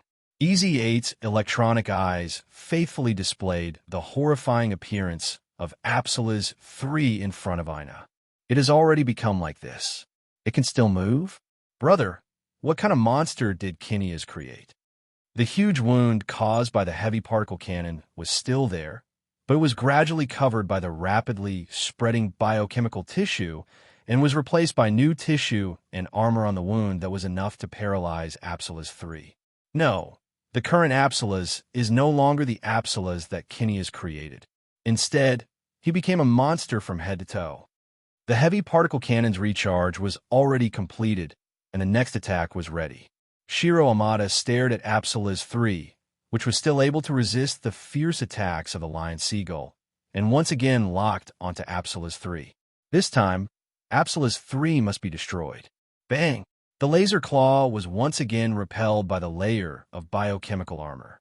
The lion seagull somersaulted in the air and landed steadily on the ground. So troublesome, so troublesome. Although State Zero was still shouting the same words after escaping from Miss Q, it gradually calmed down in the midst of the battle. This change made Lei Minkai secretly heave a sigh of relief. Although the attacks of the enraged, long-fanged lions were powerful, the risks brought about by their reckless attacks were equally huge. Fortunately, State Zero had calmed down. State Zero, continue. Ray Minkai's gaze slightly looked in a certain direction and made the decision to continue the attack. What? If we continue to rely on the seagull form, we won't be able to break this monster's tortoiseshell. State Zero was stunned and did not seem to understand Ray Minkai's decision. Do it. Now what we need to do is to restrain Apsila's 3. Restrain? In an instant, State Zero understood Ray Minkai's intention. The memory of the attack that had pierced through Apsila's 3 was still fresh in his mind. If he guessed correctly, Ray Minkai was betting that the person who shot the powerful beam was still lurking nearby, waiting for an opportunity to deal a fatal blow to Apsara's 3. All right. Thus, the lion hunting gull continued to circle around Apsila's 3 at high speed. At the same time, It waited for an opportunity to attack Apsila's 3 with its laser claws. However, even though it seemed like the lion seagull was in control of these movements, Apsila's 3's injuries had already been healed. Under the surging of biochemical tissues, the beam cannons that were twisted into shape began to fire at the lion seagull. As the beam attacks became more and more concentrated, Apu the Lost 3 turned into a hedgehog full of spikes. The lion and hunting gull had fewer and fewer opportunities to attack. Still not done? State 0 growled. Wait a little longer. Ray Minkai was also a little anxious in his heart, but he knew that the person who launched that attack must have been waiting for an opportunity. Moreover, he also knew that this person was most likely Shiro Amada. The Azure Wind constantly left afterimages around Apsila's 3, trying to block all of Apsila's 3's movement routes. Even though this strategy was simple, because Apsila's 3's pilot, Kinya's, was controlled by Skeleton, a monster that had its restrictions lifted, he could not see through Lion and Ray Minkai's simple strategy. He could only follow the instincts of Skeleton, a monster that had completely controlled Apsila's 3, to attack. However, he could only be restricted to a certain area by Lion and Hunting Gull. Even though his attacks were fierce, he could not touch Lion and Hunting Gull. Similarly, Lion and Hunting Gull were in the same situation. They ran fast, but they could not cause any damage to Apsila's 3's tough biochemical armor.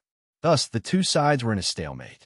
However, this stalemate was what Ray Minkai had been waiting for. Beep beep. The locking system sounded the final notification. Shiro, attack!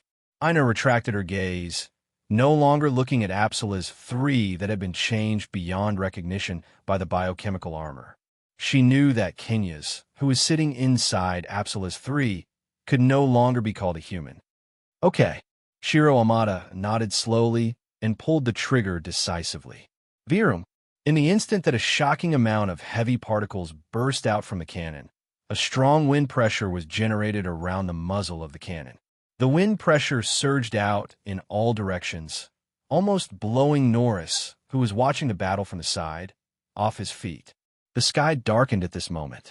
It was as if only the dazzling light of the heavy particle beam was left. Forward, forward, forward again. The heavy particles that contained indestructible energy let out a frenzied roar that could obliterate everything. They headed straight for Apsila's 3, who was pinned down by the Longfong lion hunting gull within a certain range. The dazzling light arrived in an instant, not giving Apsila's 3 any time to escape, even though the monster that had eroded Apsila's 3 instinctively sensed the fatal danger. Virum, the huge, powerful light beam broke through the void and flashed in front of Ray Minkai's eyes. Another hole appeared on Apsila's 3's body, penetrating through just like the previous hole. Zap! The residual energy sparks of the heavy particles frantically jumped back and forth on the hole, wantonly entangling with the sparks that came out of Apsila's 3's wound, and then a loud explosion occurred. Crackle boom. The explosion occurred. State 0. Quick. Roar. The moment the thick smoke rose from Apsila's 3's body, Lion and Hunting Gull stomped on the ground, and the plasma engine on its back exploded with a powerful thrust. Amidst the afterimages, the lion hunter gull had already rushed to the front of the Apsila's 3 and leaped onto it. Virum, the light flashed, and the blue armor on Lion and Hunting Gull's body instantly shattered. At the same time, the shattered light condensed again, and the flame-like orange-red armor was draped over the lion's body. Lion and Shunada, clang! The blade was unsheathed. It was close at hand. The 5 swords on the head of the long-fanged lion, Shunada, let out a crisp sword hum in unison. With the help of the powerful inertia, the swords pierced into the cockpit of Apsila's 3 in one fell swoop. Kinya's, goodbye. When the blade broke open the cockpit door, Lei Minkai saw the man who was wrapped in a mess of biological tissues that jumped around from time to time. This must be Isaac Sakaline's brother, Kinya's Sakaline. The biological tissues that occupied the entire cockpit did not have the defensive power of Apsila's 3's biological armor that gave it strong defensive power. Lion and Shunada's blade only touched it lightly, and the disgusting biological tissues were instantly shattered, revealing Kineas's lifeless face. Then Lion and Shunada's blade pierced through Kineas without any hindrance. The intense pain of the blade piercing through his body woke Kineas up from the control of Skeleton's nerves, but he was already an arrow at the end of its flight. The flame of his life was about to be extinguished in the next moment. Ugh! Puh! Bright red blood spurted out from his mouth. Dead? Am I dead? Kineas lowered his head and looked at the huge blade that pierced through his body and understood. Sure enough, I still lost. My dream. Creak! The sound of metal twisting came from all directions as Kineas was dying. The biological tissues that occupied Apsila's 3's body also began to shrink, twisting and struggling. Follow me down to hell, monster! At the moment when the flame of his life was about to be extinguished, Kineas used all his strength to press the red button on the right side. Gotcha! Suddenly, Raiminkai's mind flashed by lightning. State 0. Quick! He's going to self-destruct. Roar! The long-fanged lion suddenly raised its head and pulled out the blade that was inserted into the cockpit. At the same time, it fiercely stomped on Apsara's 3 and leaped high into the air. From the top of Apsara's 3, it flipped its body and stabbed straight at Apsara's 3 with its head down and tail up. Roar! Prepare to die! The orange lightning flashed, and a hole several meters wide appeared on the back of Apsila's 3, reaching all the way to the center. Boom! Rumble! The moment Shunada pierced through Apsila's 3's huge body, the countdown timer of Apsila's 3's self-destruction also reached 0. A violent explosion that engulfed everything within a kilometer radius instantly occurred. However, amidst the explosion, Amada Shiro, Aina, and the others secretly heaved a sigh of relief. Apsila's 3's self-destruction did not cause the nuclear explosion that they had imagined. Even if the power of the self-destruction was terrifying, it was still much better than a nuclear explosion. At least they survived. Lion, that steel lion. Aina was shocked. She immediately recalled the long-fanged lion, Shunada, that had charged into Apsila's 3's body before it self-destructed. Don't worry, that lion is fine. Amada Ashiro shook his head and comforted Aina. In the midst of the blazing storm that stretched for hundreds of meters, a ray of light suddenly broke through the billowing smoke and slowly appeared in front of Aina, Shiro Amada, and Norris, who had finally peeked out from behind cover. Lion, a huge and mighty steel lion. Different from the feeling of watching the fierce battle from afar, when this huge steel lion really appeared in front of everyone at a close distance. The visual impact was far more stimulating than when they were watching from the sidelines. What's more, at this moment, this steel lion wearing orange armor and equipped with 7 sharp swords of different lengths was biting a mysterious object that flashed with colorful brilliance. World fragment. Sure enough, this lion is the lion that the princess mentioned. Aina suddenly felt that Amada Shiro had become a little strange, and she could not understand what he was saying. However, Amada Shiro turned around and smiled at Aina. Aina, trust me, this is not a bad thing. Shiro you? Amada Shiro did not explain further. After Easy 8 slowly squatted down, he reached out and picked Aina up. He then jumped and landed on the ground full of ruins. Shiro, your injury? Amada Shiro's sudden action shocked Aina. In the battle just now, Amada Shiro's back suffered a large area of burns. No, Aina, don't worry. These small injuries are not much of a problem anymore. While Shiro Amada was comforting Aina, the long-toothed lion Shunada also walked over. Captain Amada, this weapon doesn't belong to the Federation, right?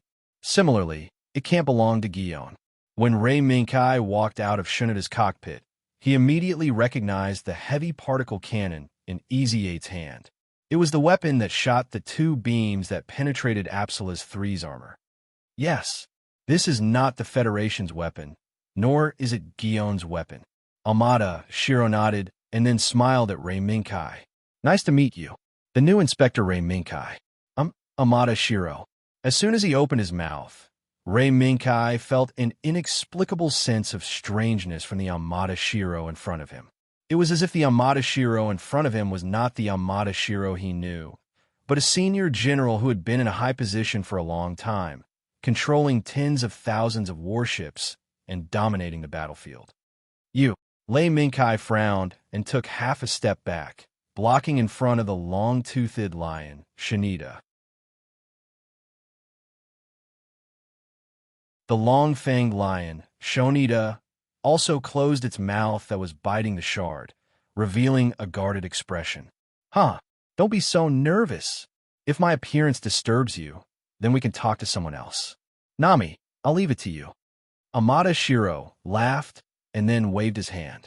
A woman wearing a black military uniform with a purple ribbon on her collar walked out from behind the ruins at the side and quickly walked 5 steps in front of Ray Minkai. Nice to meet you.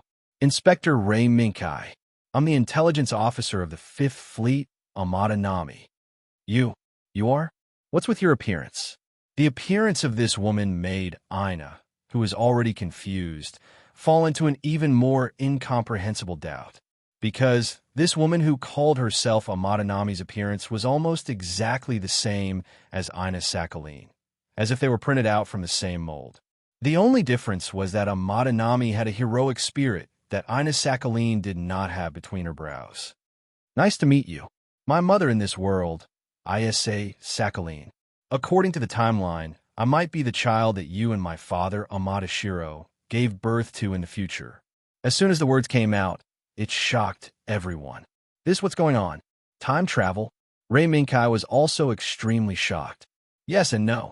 The world that we are in now is not a normal world. It's a world called the space-time singularity. In here, everything that exists is obviously different from the world that you are familiar with. The past, present, and future will all become chaotic in this singularity. And the cause of this phenomenon is this.